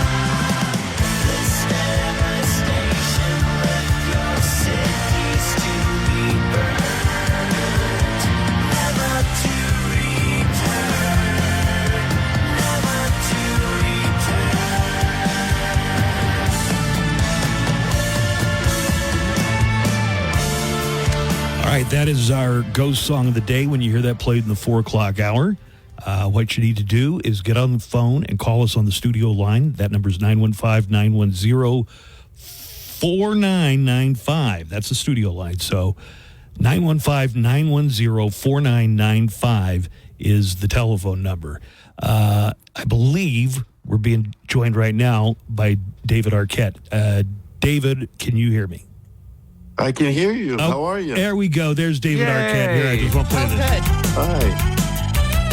How y'all doing? Doing fantastic. Here to tell you a story about a man created by God. No, a man created by Hollywood. Not MacGyver, not Vin Diesel, not Stallone, not Schwarzenegger. I'm talking about David Arquette. The man is invincible. He was in Scream 1, Scream 2, Scream 3. If they make a Scream 4, he's coming back as a goddamn cyborg. He was in Ready to Rumble. He was a WCW champion for 2 weeks.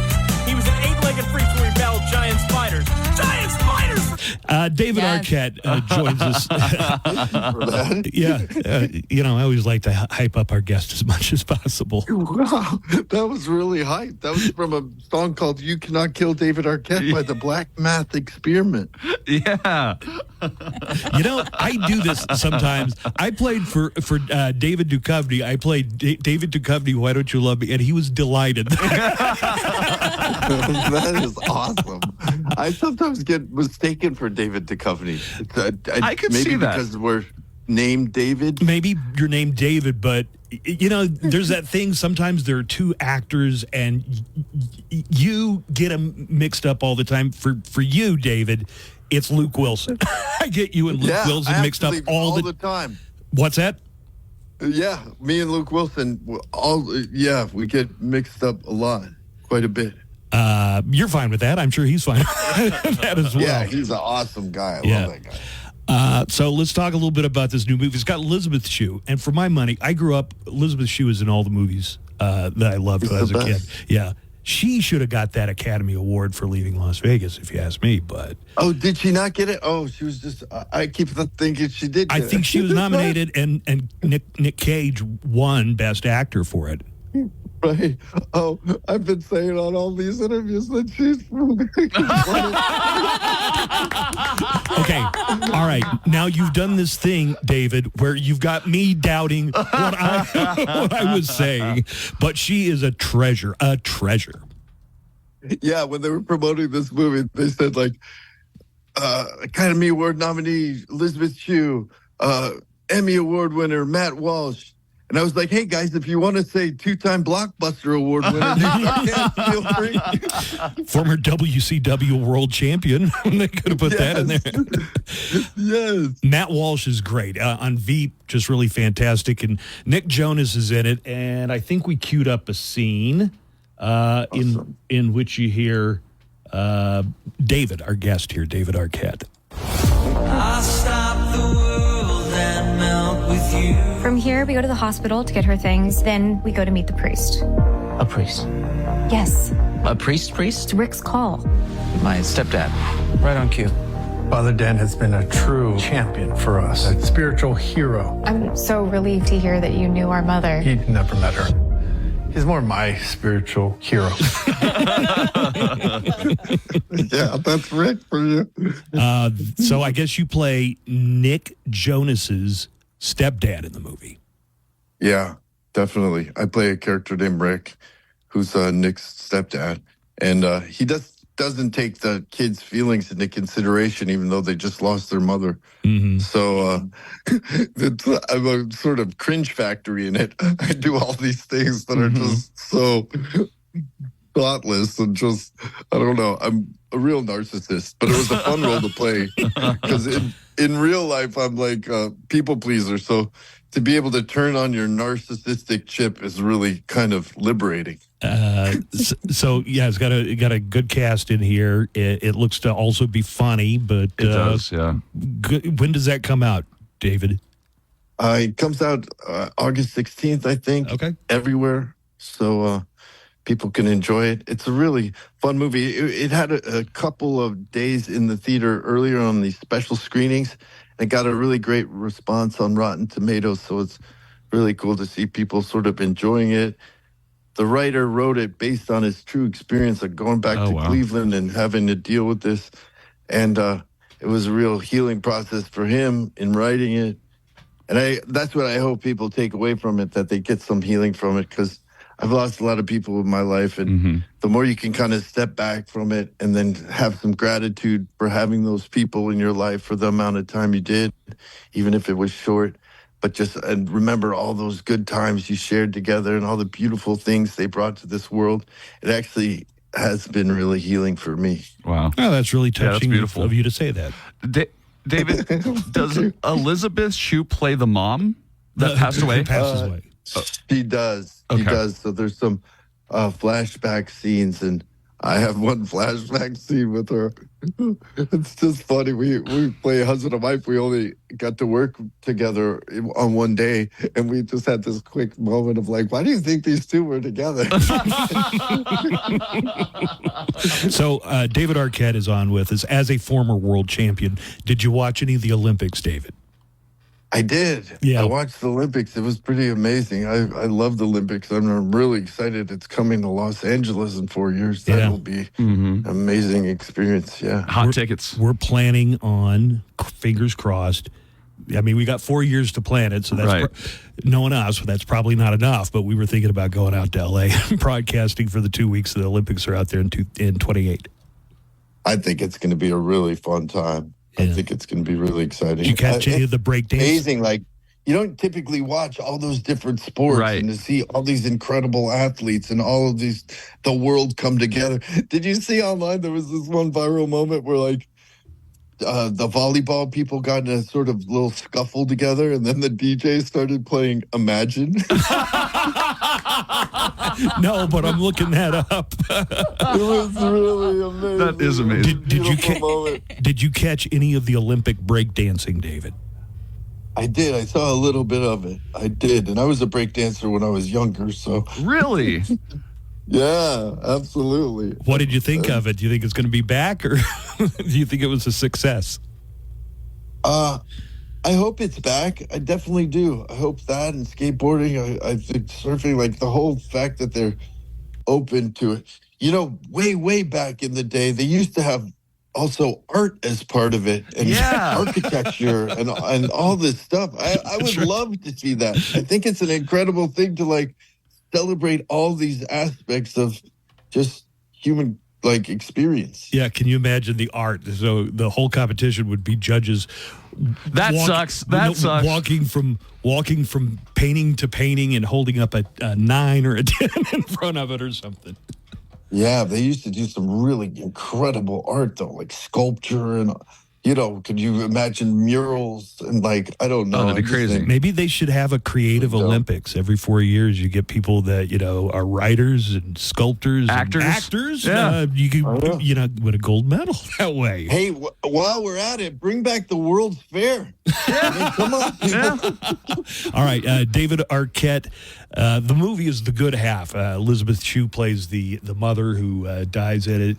And David Arquette is kind of the oblivious stepdad, and it looks really great. It's coming out on the 16th. Well, thank you, David. This has been a real pleasure. And a treat. Thanks for being on with us today. Okay, have a great one. Thanks for having me. Bye-bye. Coming up after the Buzz Adams Morning Show, Glenn Garza and Daniel Polis. If your first purchase, that's LUME deodorant.com, code SUPER to save 15% today. Originating in El Paso for El Paso, the Buzz Adams Morning Show, 95.5 KLAQ.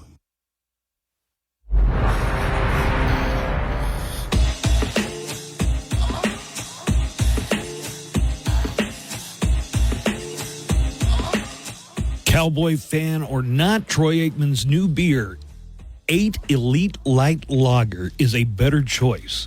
8 is for those who put in the time and put in the hard work. For those who don't settle, 8 Elite Light Lager. Made with 100% organic grains, no cheap fillers, and only 90 calories and 2.6 grams of carbs. 8 is truly light beer made right. 8 is available at stores, bars, and restaurants all over El Paso. Visit 8beer.com. That's 8beer.com. Drink responsibly. So, Nico, you're going to get to the news in just a second. Had somebody called in. A lot of people called in wanting to talk to David Arquette, and I didn't get the calls till after we'd done the interview. Morning, Mo Show. Hey, Buzz. Hey, Nico. Y'all are talking about Olympic events with David Arquette. That'd be cool if they had arm wrestling.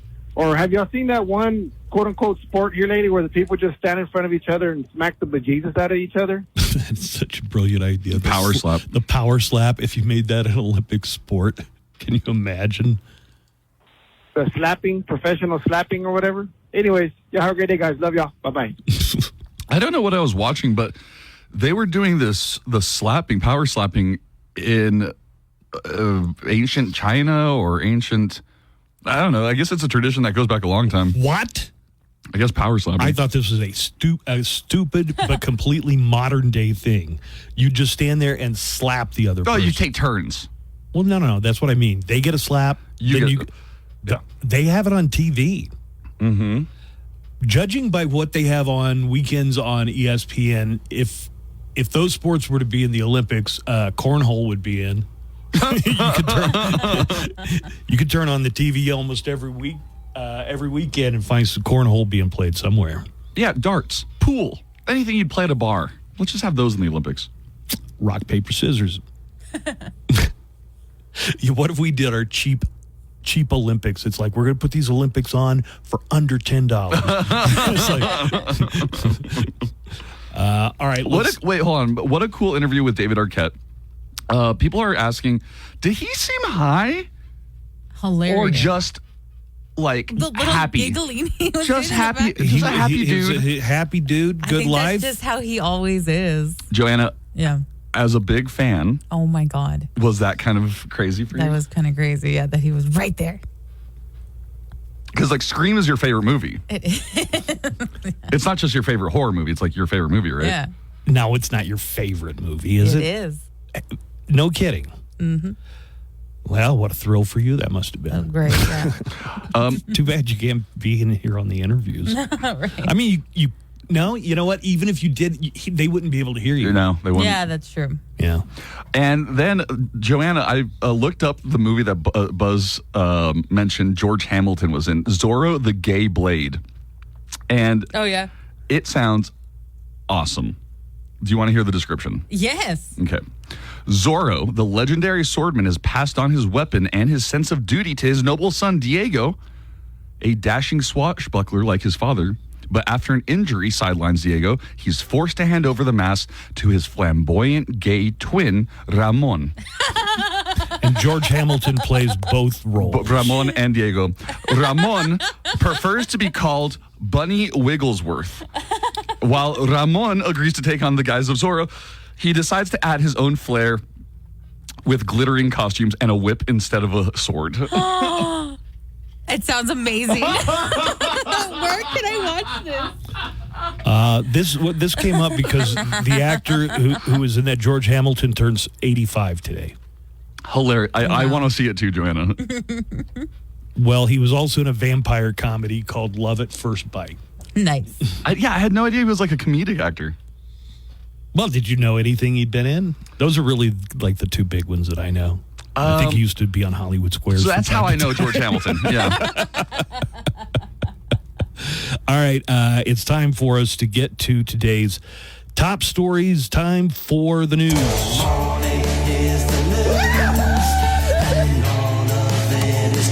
Wake up, fool! The weather's good. Wow! Today is Monday. TGIM. And here's Nico Ajimian with today's top stories. Good morning, Nico. Good morning, Buzz. Good morning, Joanna. As the push for a ceasefire agreement between Israel and Hamas continues, U.S. Secretary of Defense Lloyd Austin stepped up the country's game in the area. According to a statement from the Department of Defense yesterday, Austin has ordered a guided missile submarine to the Middle East and has told the aircraft carrier USS Abraham Lincoln Strike Group, which was already on the way, to sail more quickly. The Lincoln Strike Group won't be an increase in the amount of American firepower in the area, however. It is set to replace the USS Theodore Roosevelt aircraft carrier strike group that is scheduled to return home. Major General Pat Ryder, the Pentagon press secretary, didn't say when the USS Georgia guided missile submarine would arrive in the region.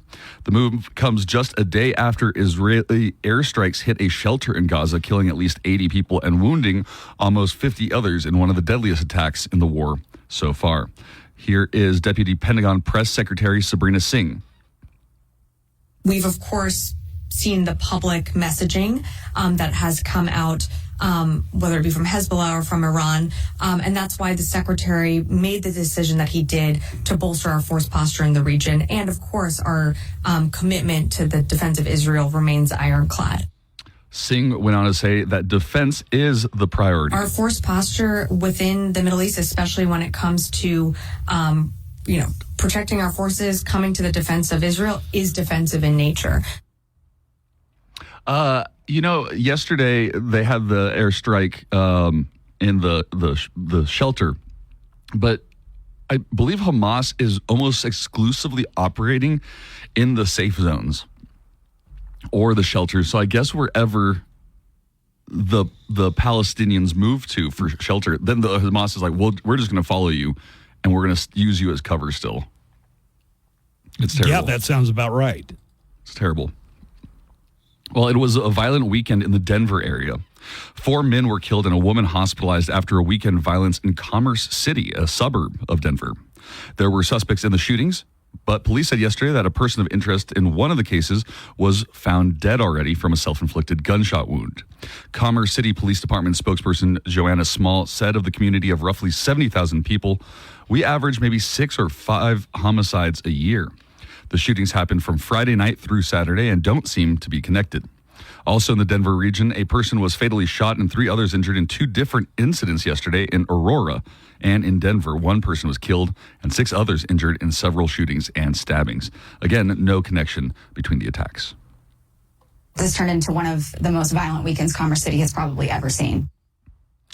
And during a rally in Las Vegas on Saturday, Vice President Kamala Harris promised to work with Congress to raise the minimum wage and to eliminate taxes on tips. If the last part sounds familiar, it might be because that's a policy suggestion that former President Donald Trump has been touting for months. Trump, who first mentioned the idea at a rally on June 9th in Las Vegas, took to his Truth Social platform yesterday, accusing Harris of copywriting the idea, saying, this was a copywriting or copycatting? Copycatting, excuse me. This was a Trump idea, he said in a post, adding, she can only steal from me. That's it? We will continue our fight for working families of America, including to raise the minimum wage and eliminate taxes on tips for service and hospitality workers. Oh. I think that's a brilliant idea. Of taking his idea. like just using something he said already. You remember a couple of weeks ago he said that. Yeah. That he told a bunch of people that he was going to. It's a good plan. I mean, I don't think you have to not take a plan that's good just because somebody else suggested it. But I think it pisses him off. So Trump went on Truth Social last night. Did you about the plane? Yeah, and said that Kamala Harris and her campaign used AI to make her crowd at the airport when she landed seem bigger. And that's a thing you can fact check pretty easy. I mean, the Harris campaign has already thoroughly debunked, but it's hilarious. He was like, you don't see the crowd in the reflection of the Air Force Two. And just now on CNN, do you want to read the truth? They zoomed in and you could totally see the crowd. There were several hundred people waiting for a plane at the airport. If I find the truth, do you want to read it? The truth? Yeah. But God, I hate that we even have. You can't find the truth. Yeah, right. You can't handle the truth. Are you saying his retruth or his tweets? I'm sorry. I'm sorry. They're called truths, but I should not be following. Right. Into this. Yeah. If you can find it. He just posted the truth. Yeah, I'll find it for you.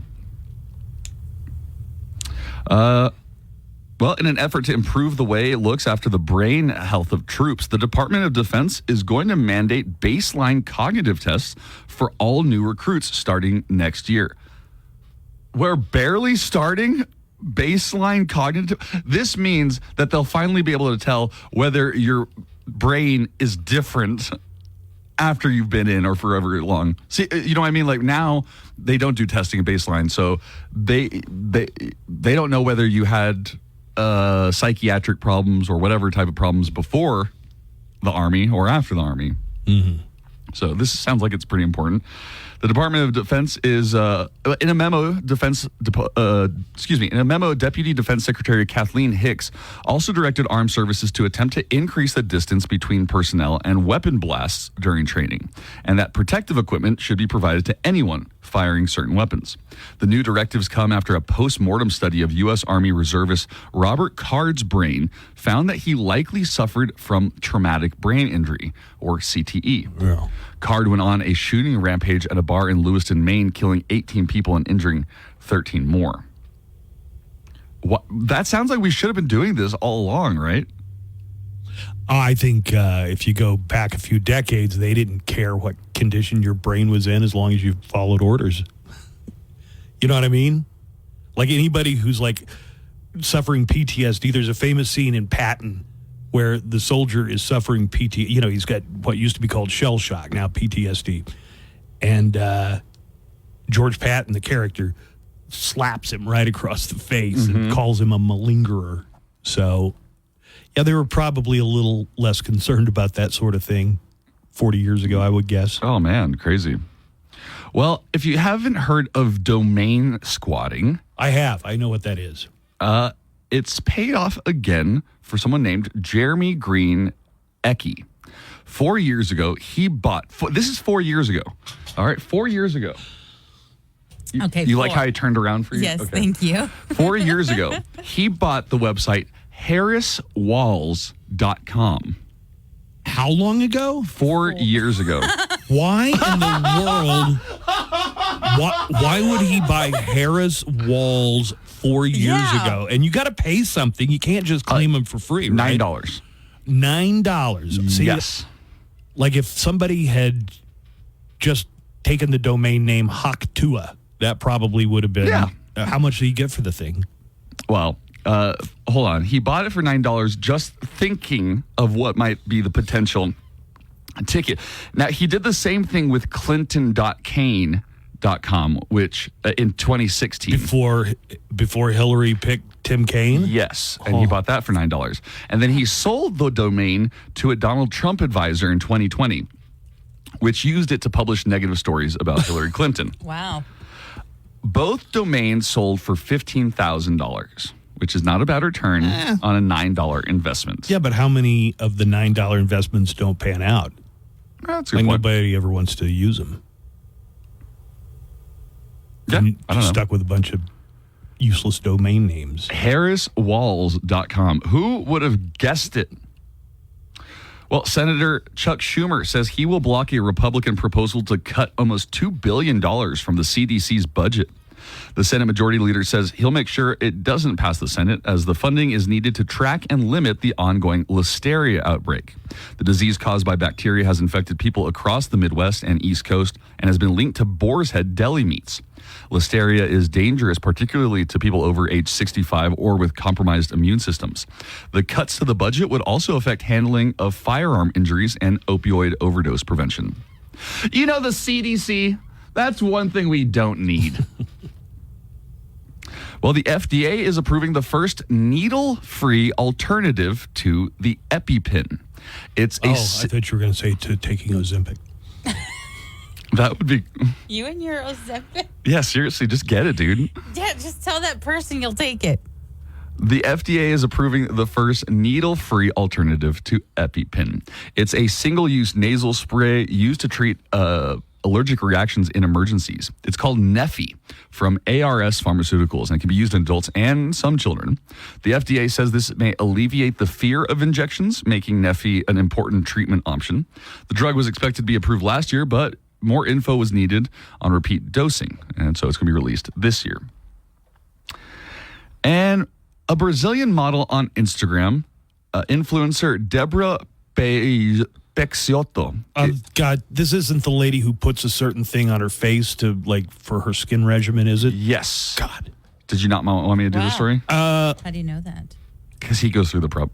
Oh, it's in the prep. Yeah. Okay. This is going to be really gross. Oh. Well, if you want to hear it, stay tuned. Okay, I can move on.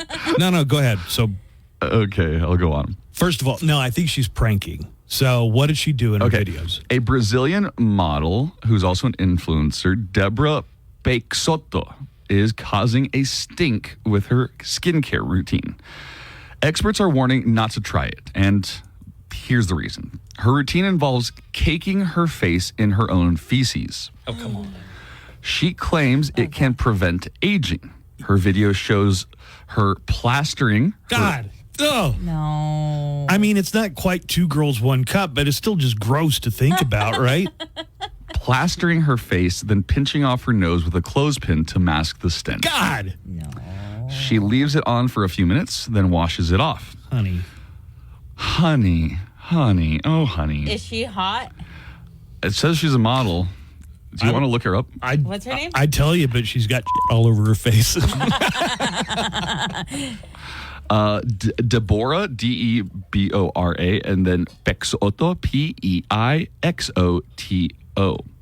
Well, okay. Dr. Sophie Momin, I hope they don't have the pictures of it. Deborah. Oh my God.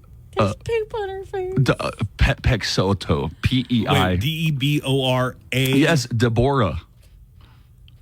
Peixoto. Okay, she's got to be trolling. That nose pin, that clothespin on her nose is... Oh my God, dude. Did you fail spelling? I don't know how to spell Deborah Pex, whatever. P-E-I... I keep saying it. P-E-I-X-O-T-O. Okay, well, Dr. Sophie Momin, a consultant dermatologist at the Cadogan Clinic in London. No, stop it. No. Explains why it is a horrible idea. She says it makes you susceptible to bacterial and viral infections. Yeah. Your that's waste material. Your body is expelling that from itself. Food poisoning, as well as redness and discomfort. The ick that can enter your body includes parasites, including E. coli, salmonella, and helminths. What? Helminths. The mayonnaise? That's what are you talking about, mayonnaise? Hellmann's? Helminths. They are a type of worms. Do you want to look them up? They're worms. Oh, sorry. They're called helminths. That can't be poop. Yeah, don't go around putting poop on your face. Yes, don't do it. Good Don't Lord. do that. You know what they call it when she gets really drunk, though? What's that? Oh. Face. That's an alley-oop. All right, moving on. Stockton to Malone. Malone jams it right down the middle. You want to take a break? Yeah, take a break, and we'll come back here. So I just want to talk about this for a second. Over the weekend, the Trump campaign has come out to say that they were hacked. They believe the hacking was done by somebody working for a foreign source, probably. Show us the proof. Well, reporters at Vanity Fair and other periodicals of note said that they'd gotten a dossier or some kind of document drop from somebody calling themselves Robert, and it turned out to be text between different members of the Team Trump. But so far, they're not putting anything out there because of the way that it was gotten. And I think we can all agree, right, that as Americans, we don't want some foreign hacker having anything to do with our elections. Right. Our elections, we want Americans to vote on who they want. And I think if you've got a patriotic bone in your body, you would say you definitely don't want hostile actors for foreign governments compromising our elections. Right. Nobody would want that. Russia, if you're listening, I hope you're able to find the 30,000 emails that are missing. I think you will probably be rewarded mightily by our press. Oh, okay. Well, most of us don't want foreign hostile governments interfering with our elections. Hi, folks. It's your favorite president, Donald Trump. And if you're like me, you're tired of your emails and other accounts getting hacked. I got hacked very strongly. Well, now there's help with Trump Lock.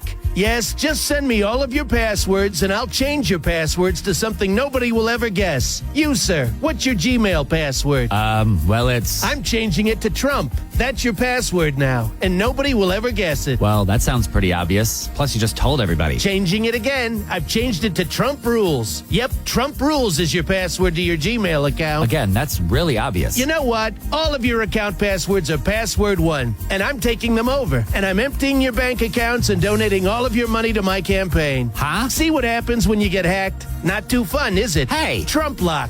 Give me your passwords, and I'll change your passwords today. I'm Daniel Paulus, and whether you're wrapping up your workday on PM, beat the scratch frozen custard and 19 tasty toppings. Only at Boss, Tenders, Dogs, and Custard. The Buzz Adams Morning Show, Monday through Friday, 5 to 10. KLAQ and KLAQ HD1, El Paso, a Town Square media station.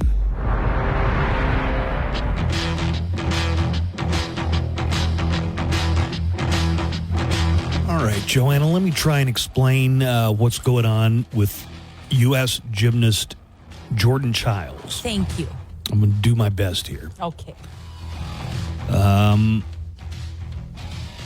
now USA Gymnastics says they have video evidence that shows that the coach for Jordan Childs submitted an inquiry into her score before the 1-minute deadline.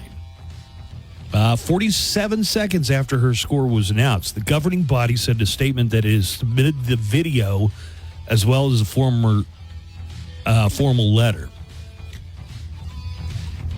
You know what? This is assuming we already know the setup here. So somehow she got a bronze medal, and now they're trying to take it away from her. I thought they did take it away from her, from Childs. Well, and they gave it back. Like physically took it away from her? Like you had to give it up? It from her? Yeah, that's a good question. Okay, here we're getting to the meat of the thing. Childs originally received a score of 13.666. Whoa! Oh, no. Oh, because there were 3 6s in a row there? Mark of the devil. That was before her coaches submitted an inquiry with the judging panel arguing that she should not have received a 1/10 deduction for her tour jet full, which is a split leap. The judges agreed and elevated Childs' score to 13.766, which gave her the Olympic bronze. And left the Romanian gymnast out of the medal count, off the podium. Whose score was 13.7. Right. Then the Romanian Gymnastics Federation filed an appeal, and CAS came back and said, well, the coach came and asked for the inquiry after the time limit, 1 minute time limit had expired. So that's now why Team USA is saying that now we got the evidence. Coach got it in at 47 seconds, so 13 seconds before they were out of time. Yeah, if I got the bronze medal, I say good luck.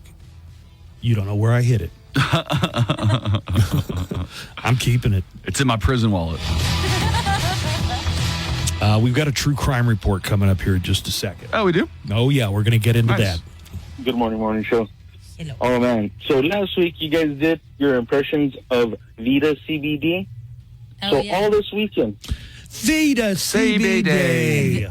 I'm Christina. All this weekend. Every time I was out and about, whatever, that commercial would come out, I would just crack up, just thinking of Buzz and Joanna doing the Vita CBD voice. I can't do it, but like, oh man, I was rolling all weekend every time that commercial came out. Vita CBD. Yeah, pretty good. Thank you. Oh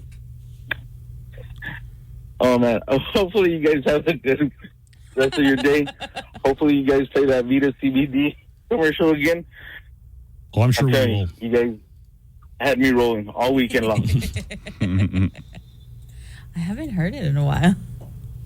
Now, here's somebody just called in who watched all the Jordan Child stuff unfold. Hey, morning show. I wanted to comment on the Jordan Childs saga that's going on. I was watching it when it all happened, but what happened was they gave the bronze to, I believe, the Romanian girl. Yeah. And they already had announced the rules, the rulings. And so the Romanian girl went up there with her flag and she started celebrating. And within 5 minutes when that protest happened and they gave it back to Childs, that Romanian girl was crying. It was just awful. So that gymnastics judges and all that, the way they scored that's some harsh stuff. Because that was sad to see that. You're celebrating once, they take it away. I'm assuming now they take it away from Childs and they're giving it back to the Romanian girl, but I'm not sure. But yeah, it was crazy. Yeah, I have a good one. Okay. That did shed a little bit of light on it. I appreciate that. Okay. All right, here goes. That's the sound of the police. That's the sound of the beast. This is the True Crime Report.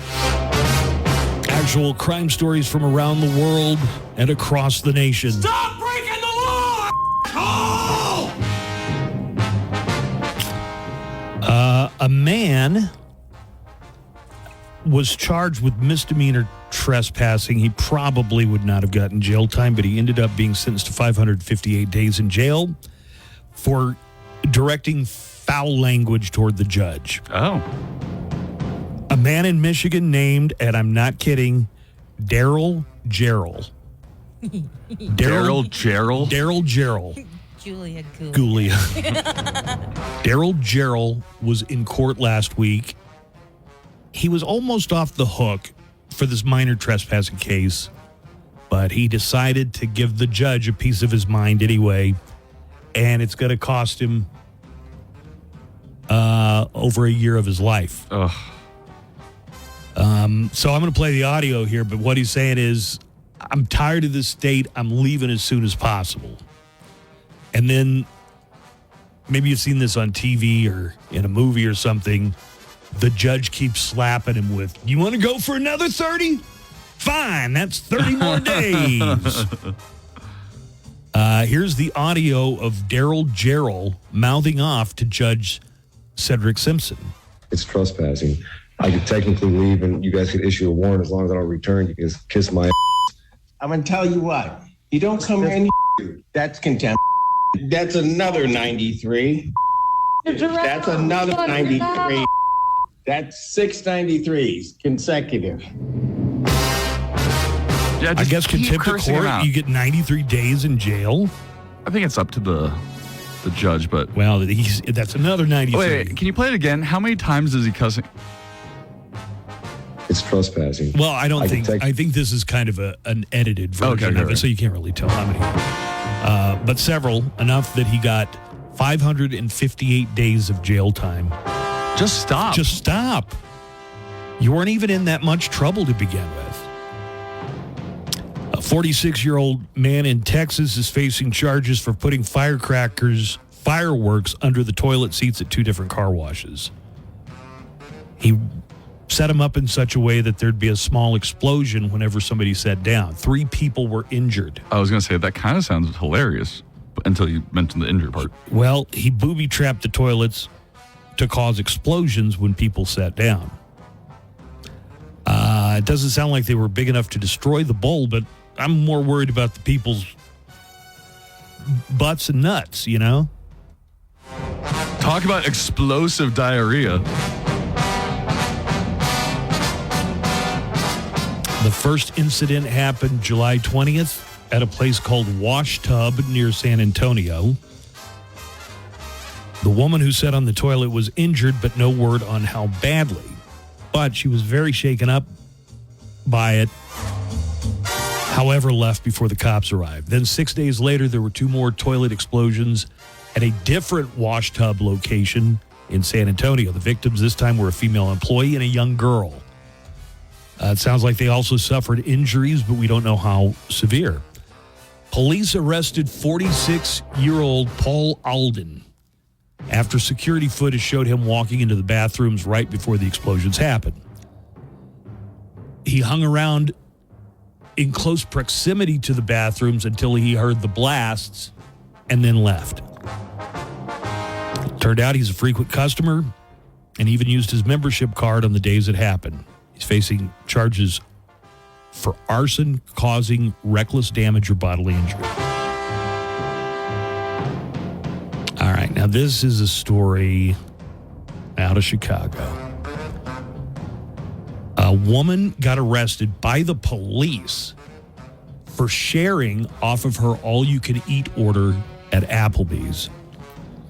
Now, I don't go to Applebee's very often, but I didn't know they had an all-you-can-eat. Oh, right now they got all-you-can-eat boneless wings. Oh, imagine you just start handing them to people next to you. You get a wing, and you get a boneless wing. Oprah style. Keep it on the DL. Yep. Applebee's has brought back their all-you-can-eat wings, riblets, or shrimp. Hell yeah. Last month. What's a riblet? It's like a rib, but small. Like a riblet, you know? Well, a 28-year-old... Where'd you get them, squirrels? 28-year-old Chicago woman named Shanisha Cobbs got arrested. You know, not ejected from the restaurant. Full on not told, arrested. Yeah, full on arrested after sharing her all-you-can-eat order with other people at her table. At her own table? Yes. This actually happened in Portage, Indiana, just across the border from Chicago. An employee saw her do it and told her it wasn't allowed. She told them she thought all you can eat meant everyone in your group and claimed the menu didn't specify that it was per person. Come on. That's a little hard to believe. It's not like, for the price that you're paid, you get all you can eat for everybody at your table. Things escalated when the bill came and the manager charged them for multiple all-you-can-eat deals. Every one cost $16. Police say Shanisha was loud and disorderly when they arrived, and she ignored requests from them and one of her friends to calm down. She's now facing charges for disorderly conduct. One of her friends ended up paying the bill in full after police showed them that the menu's fine print did say it was a per-person deal. Got you!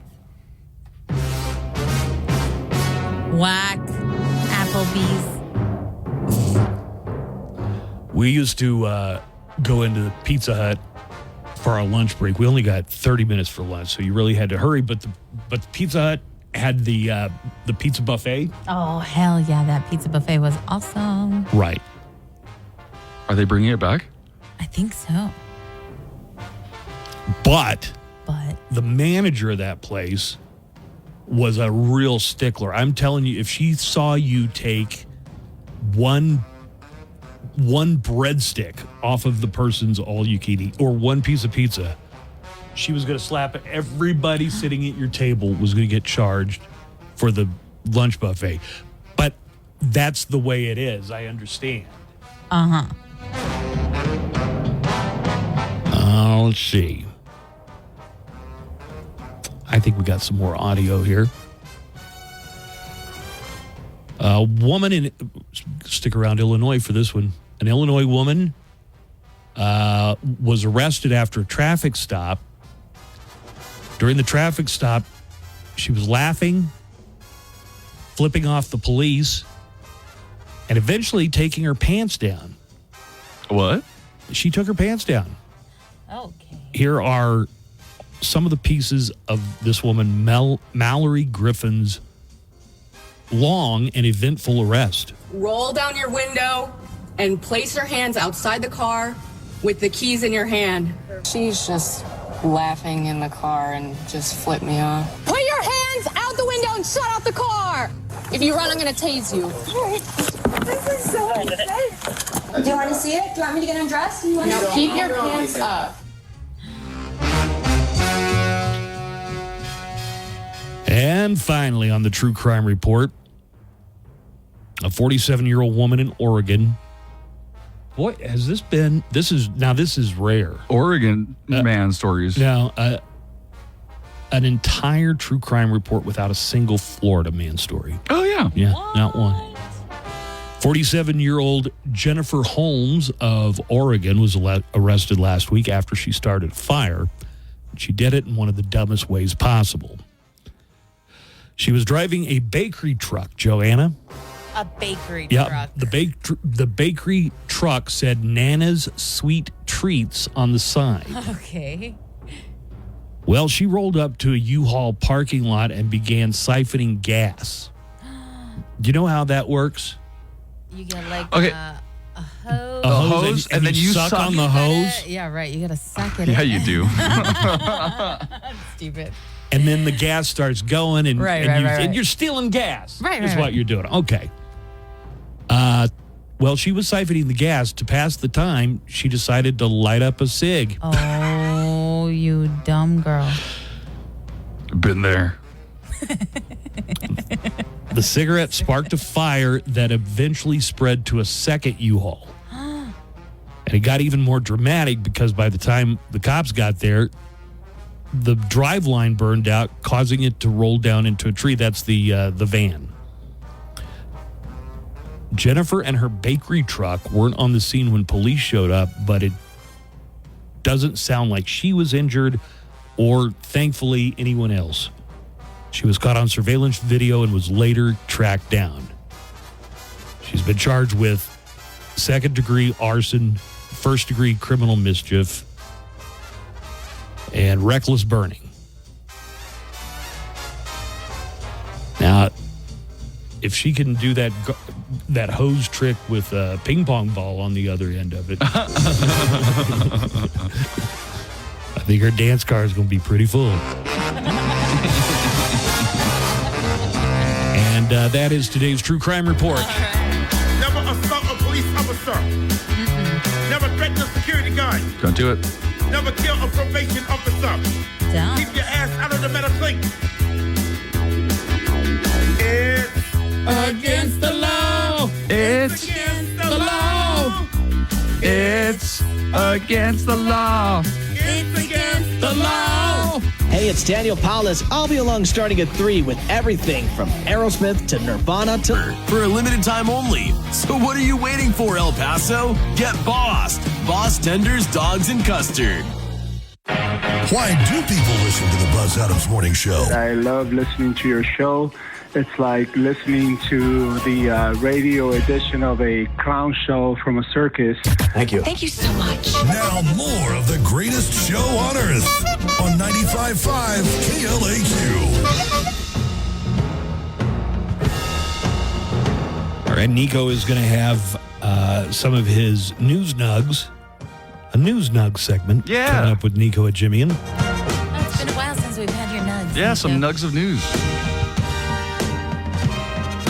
The Olympics are over. The United States, I think, won by every metric, even though they tied China for most gold medals with 40.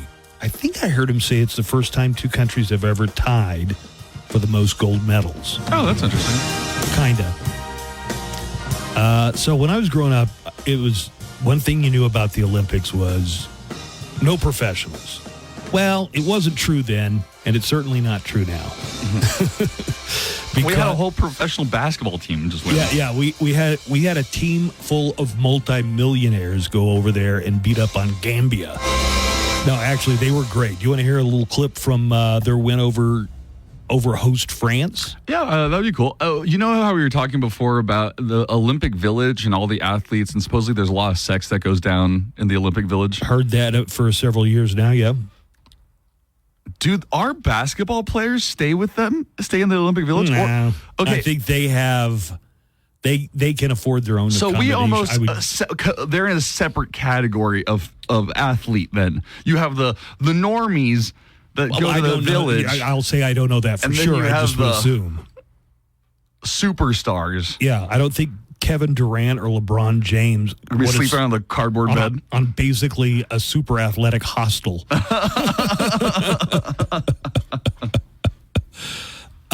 Steph Curry hit a big shot, big three-pointer to take the U.S. up late in the game. Here we go.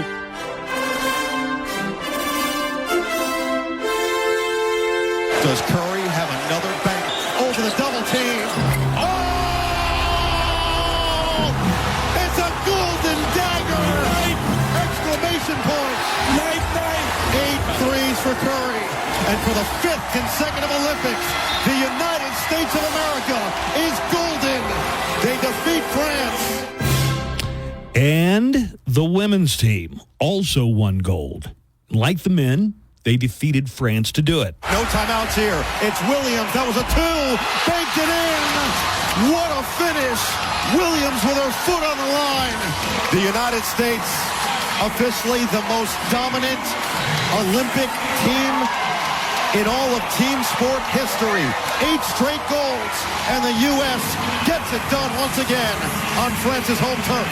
Now, that was an exciting game because France had a chance to tie it with a 3, so Gabby Williams for Team France put the 3 up. It was a leaner. She got contact, and she tossed the ball up. It hit the backboard right in the middle of the square and went in the basket. But it was only 2 points. Her foot was on the line. Yeah, no, it was really, really super exciting finish there for women's basketball. Now, we go to Paris for an update on the Summer Games. Right. Well, the Summer Games have ended, Shane. Bob, and that was the last weekend, Bob. Uh-huh. And what is the total medal count, Shane? Well, the U.S. kicked ass in medals, Bob, but this was probably the best Summer Games ever for everyone, Bob. Uh-huh. There were penises. Right. And everyone saw everything because it was on every channel everywhere. All day. Yeah, that's true, Shane. Plus, there was the river that made all the swimmers sick. Sane. Not at the moment, Bob. And super hot Italian guys. And Snoop Dogg, Shane. Yes, I hung out with him. Shane, are you drunk? Are you not, Bob? And that wraps up our coverage of the Summer Games. USA wins. Everyone's cute. I'm moving here. Good riddance, Shane. Oh, hey, Tom Cruise. Okay. Today is National Middle Child Day. And appropriately, it won't get any attention. Nico's news. Good. Come on, it's not really news. All right, Nico, share your nugs with us. I got some nugs for you. So, remember a couple of years ago, there was the mystery of a gibbon who got pregnant in a zoo in Japan, and zookeepers had no idea how she got pregnant. I bet they were very suspicious about some of the zookeepers. Oh, God. Yeah, you don't remember this story? It was a couple years ago in news. They were saying there was no male in there. Right. All right. So Momo, a 12-year-old white-handed gibbon, lived all by herself and had no companions in her area. But some of her neighbors were male, separated, though, in different cages by sturdy bars and jagged chicken wire fencing. So it was inconceivable to zookeepers. Inconceivable! That they could have mated. When she gave birth in 2021, they were shocked. But with the help of DNA tests, zookeepers in Nagasaki Prefecture have identified the baby's Oh my father. God, they pulled a Maury. They did pull a Maury. Apparently, it took so long for them to do the genetic testing because Momo was so protective of her baby, they couldn't get any DNA samples. But finally, they did. And they have matched her father to...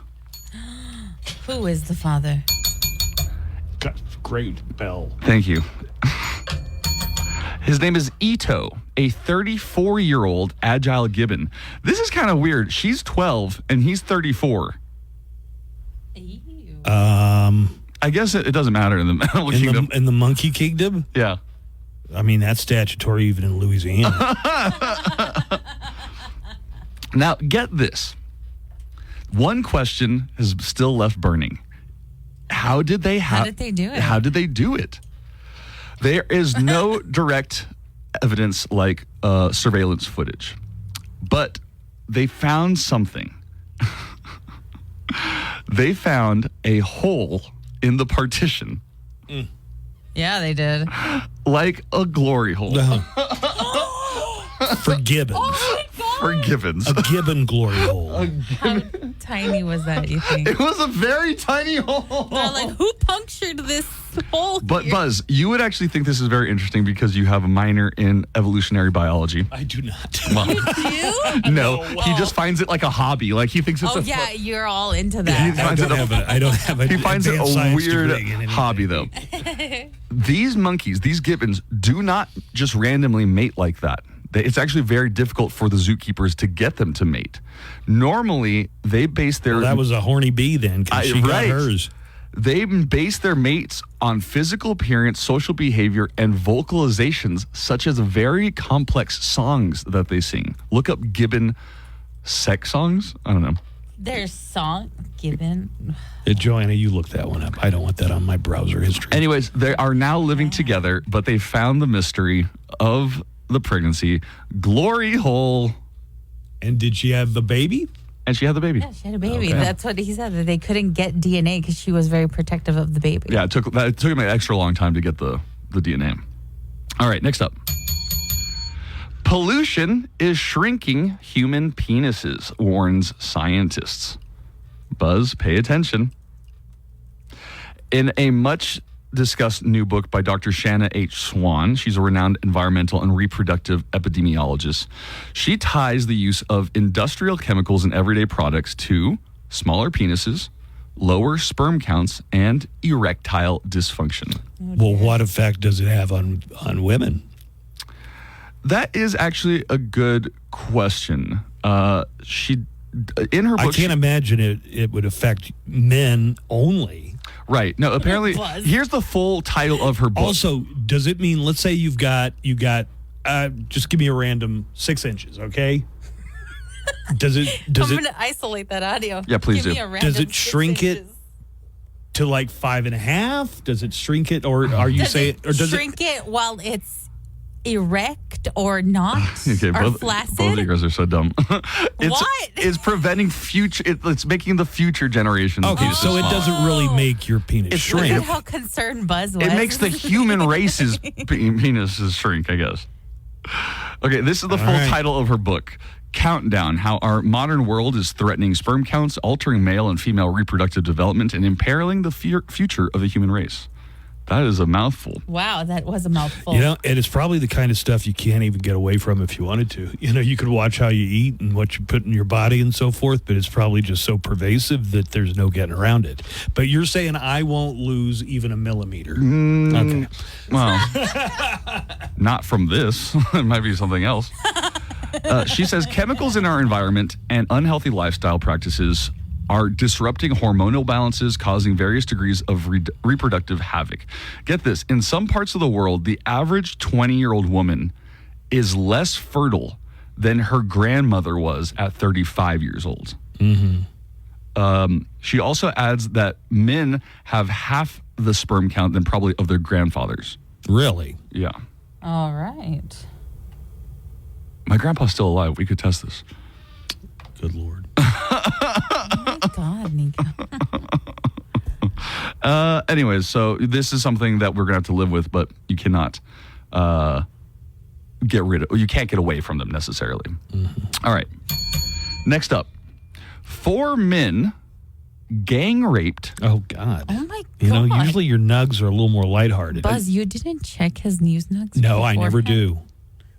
4 men gang raped, killed, and ate a monitor lizard.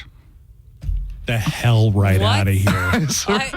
God, it's like every word that came out of your mouth, I would not have guessed was going to be that word.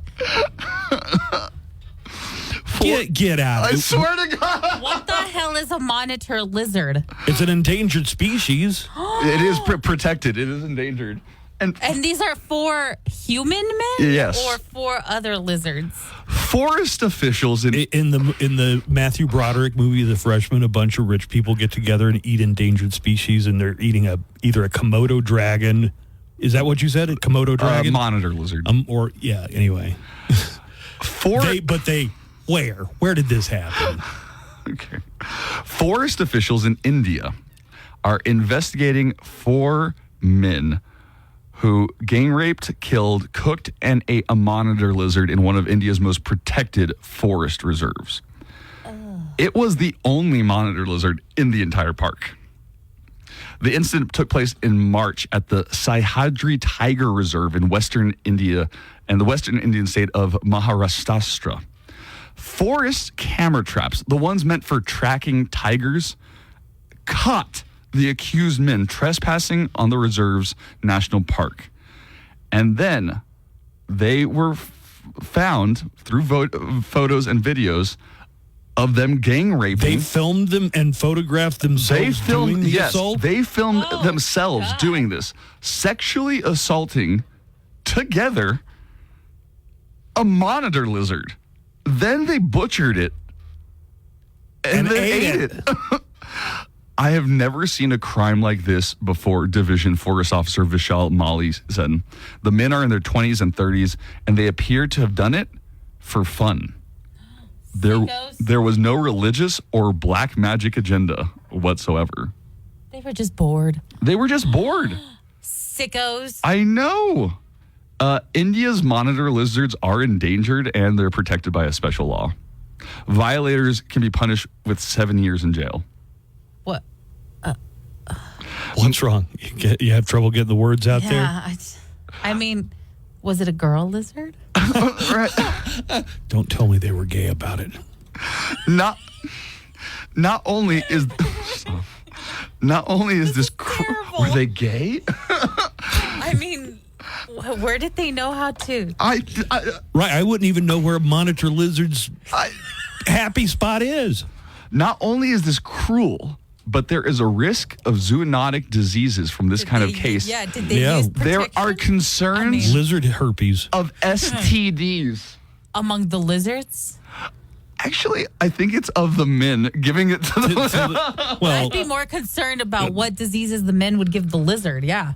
Well, the lizard was going to be eaten, butchered, and eaten in short order. So. What? Can you believe that? Weird. And no. Then when these stories come out of someplace like the darkest jungles of India or whatever, I have a tendency to think maybe something got lost in the reporting. Translation. Yeah.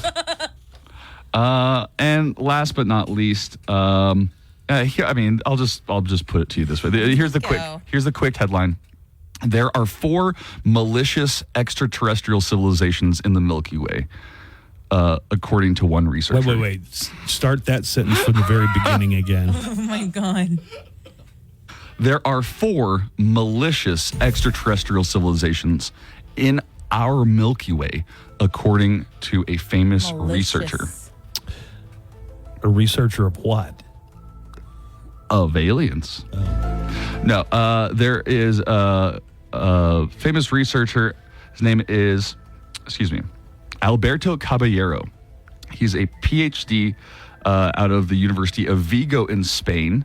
And I've seen that guy on the History Channel before. Have you? Yeah, I remember seeing that guy. I recognize his name. Well, so he did a new thought experiment to guess what in chances, mathematically speaking, there are that there's some dangerous alien civilizations. And according to his back of the napkin math, there are roughly 4 malicious extraterrestrials. Well, how many good ones are there? 0. They're all malicious. They're all malicious. We could likely send out 18,000 interstellar messages to different exoplanets in our galaxy, and the probability of ensuring our own destruction would still be the same as Earth being hit by a global catastrophic asteroid. So he's saying we could invite as many alien civilizations as we want to by sending messages out into space. It's probably not going to attract anybody. But he says, out of all the calculations, if there are, say, 15,000 civilizations in the Milky Way, 4 are going to be malicious. Okay. So that means 11 are probably some good ones. Beneficial. Yeah, probably some good ones. 15,000, I said. Out of 15,000 civilizations. 4 of them are evil. Yeah. With our luck, we'll get the one that's evil. We'll get the one, with our alternate timeline. We're in the darkest timeline right now. Yep, that's my news nugs. Thanks for that, Nico. Did the monitor lizard get you? Yes. Come on, it's not really news. Hey, it's Chuck, your host for Loudwire Nights. Tonight at 7, we will rock the borderland with the best rock ever made and the best rock being made. Special guests, birthday and anniversary celebrations, and every night at 10... In the region, Paso, University Medical Center. Hands committed to care every single day. Live from the KLAQ studios, the Buzz Adams Morning Show. Courtesy of Glasheen, Vyas, and Inderman Personal Injury Lawyers at GVILaw.com.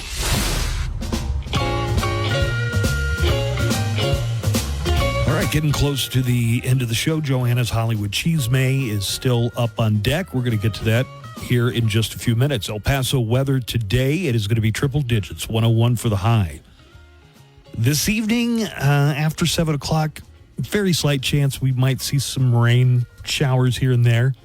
We'll put it at a 15% chance. Then tomorrow, mostly sunny, near 100. Might not make it all the way there, though. 99 for tomorrow's high. Did you go golfing this weekend? I went, but I wasn't feeling well, so I quit. Really? Yeah. Oh, that never happens. You must have really felt bad. Yeah, I thought, that's when I started thinking, God, I hope I don't have COVID or anything like that. Yes. Thanks for stopping in studio, Robert Holguin, by the way. Somebody had a question about the AMC theaters closing. Maybe I misunderstood the question. Oh, the Dollar Theater shut down. Well, the Montwood one, right? But did the Lee Trevino one also? That one has, I think, already been gone. This was the last Dollar Theater we had here. Oh, man. Okay, so that explains this call then. All right. Hey, morning show. How's everybody doing? I kind of wanted to derail stuff a bit by asking if you guys saw, you guys were talking about on Thursday's show about like the Dollar Theater and that we were. The Lee Trevino one was the only one that's still available in terms of like the $1 ones. But unfortunately, I don't know if you guys saw it, but yesterday was literally the last day. Really? It is unfortunately closed down. I don't know if you guys saw that on FitFam or somewhere on social media, but it closed down. I don't know what you guys think. For me, it kind of hurts a little bit just because I would only go to that movie theater because it was kind of the closest as someone that lives on the west side. Oh. And also because it was cheaper. Now, every time I go to movie theaters, it's going to hurt my wallet. But oh well, this is the life we live in. Anyway, thanks guys. Have a good one. Bye-bye. I will say, we went to the movies yesterday. Or Deadpool Wolverine, right? Right, or Saturday, my cousin, my dad, and I. And I guess it was $36 in just popcorn and sodas. $36 $36 for the tickets. No. Just for the popcorn and the Just for sodas? the popcorns and the sodas. Oh, not including the tickets. Not including the tickets, yeah. Yeah, movies be expensive. Buzz, so you said everybody that is a Trump voter is racist. I don't think so. I think you're the racist pig. I don't think I said that. I don't think you said that. Right? That would kind of stick out if I said everybody who voted for Trump is Now, everybody who's considering voting for Trump is comfortable with some level of racism. Yeah, I think that's what you might have said. Yeah. You know, I do agree with that. That his candidacy is built upon that kind of. Yeah, right. There cannot be that many, racist. I mean, some of them are dog whistles, but some of them are whistles everybody can hear just fine. But I never said that all Trump voters are racist. And as far as Nico, you should have fired his dumb butt a long time ago. He can't even get up and go to work on time. Have a good one. Yeah, stick it to him. He can't even go. He got you guys. So funny. Real good. Put me in my place. That's a good one. Good morning, Joanna. Good morning.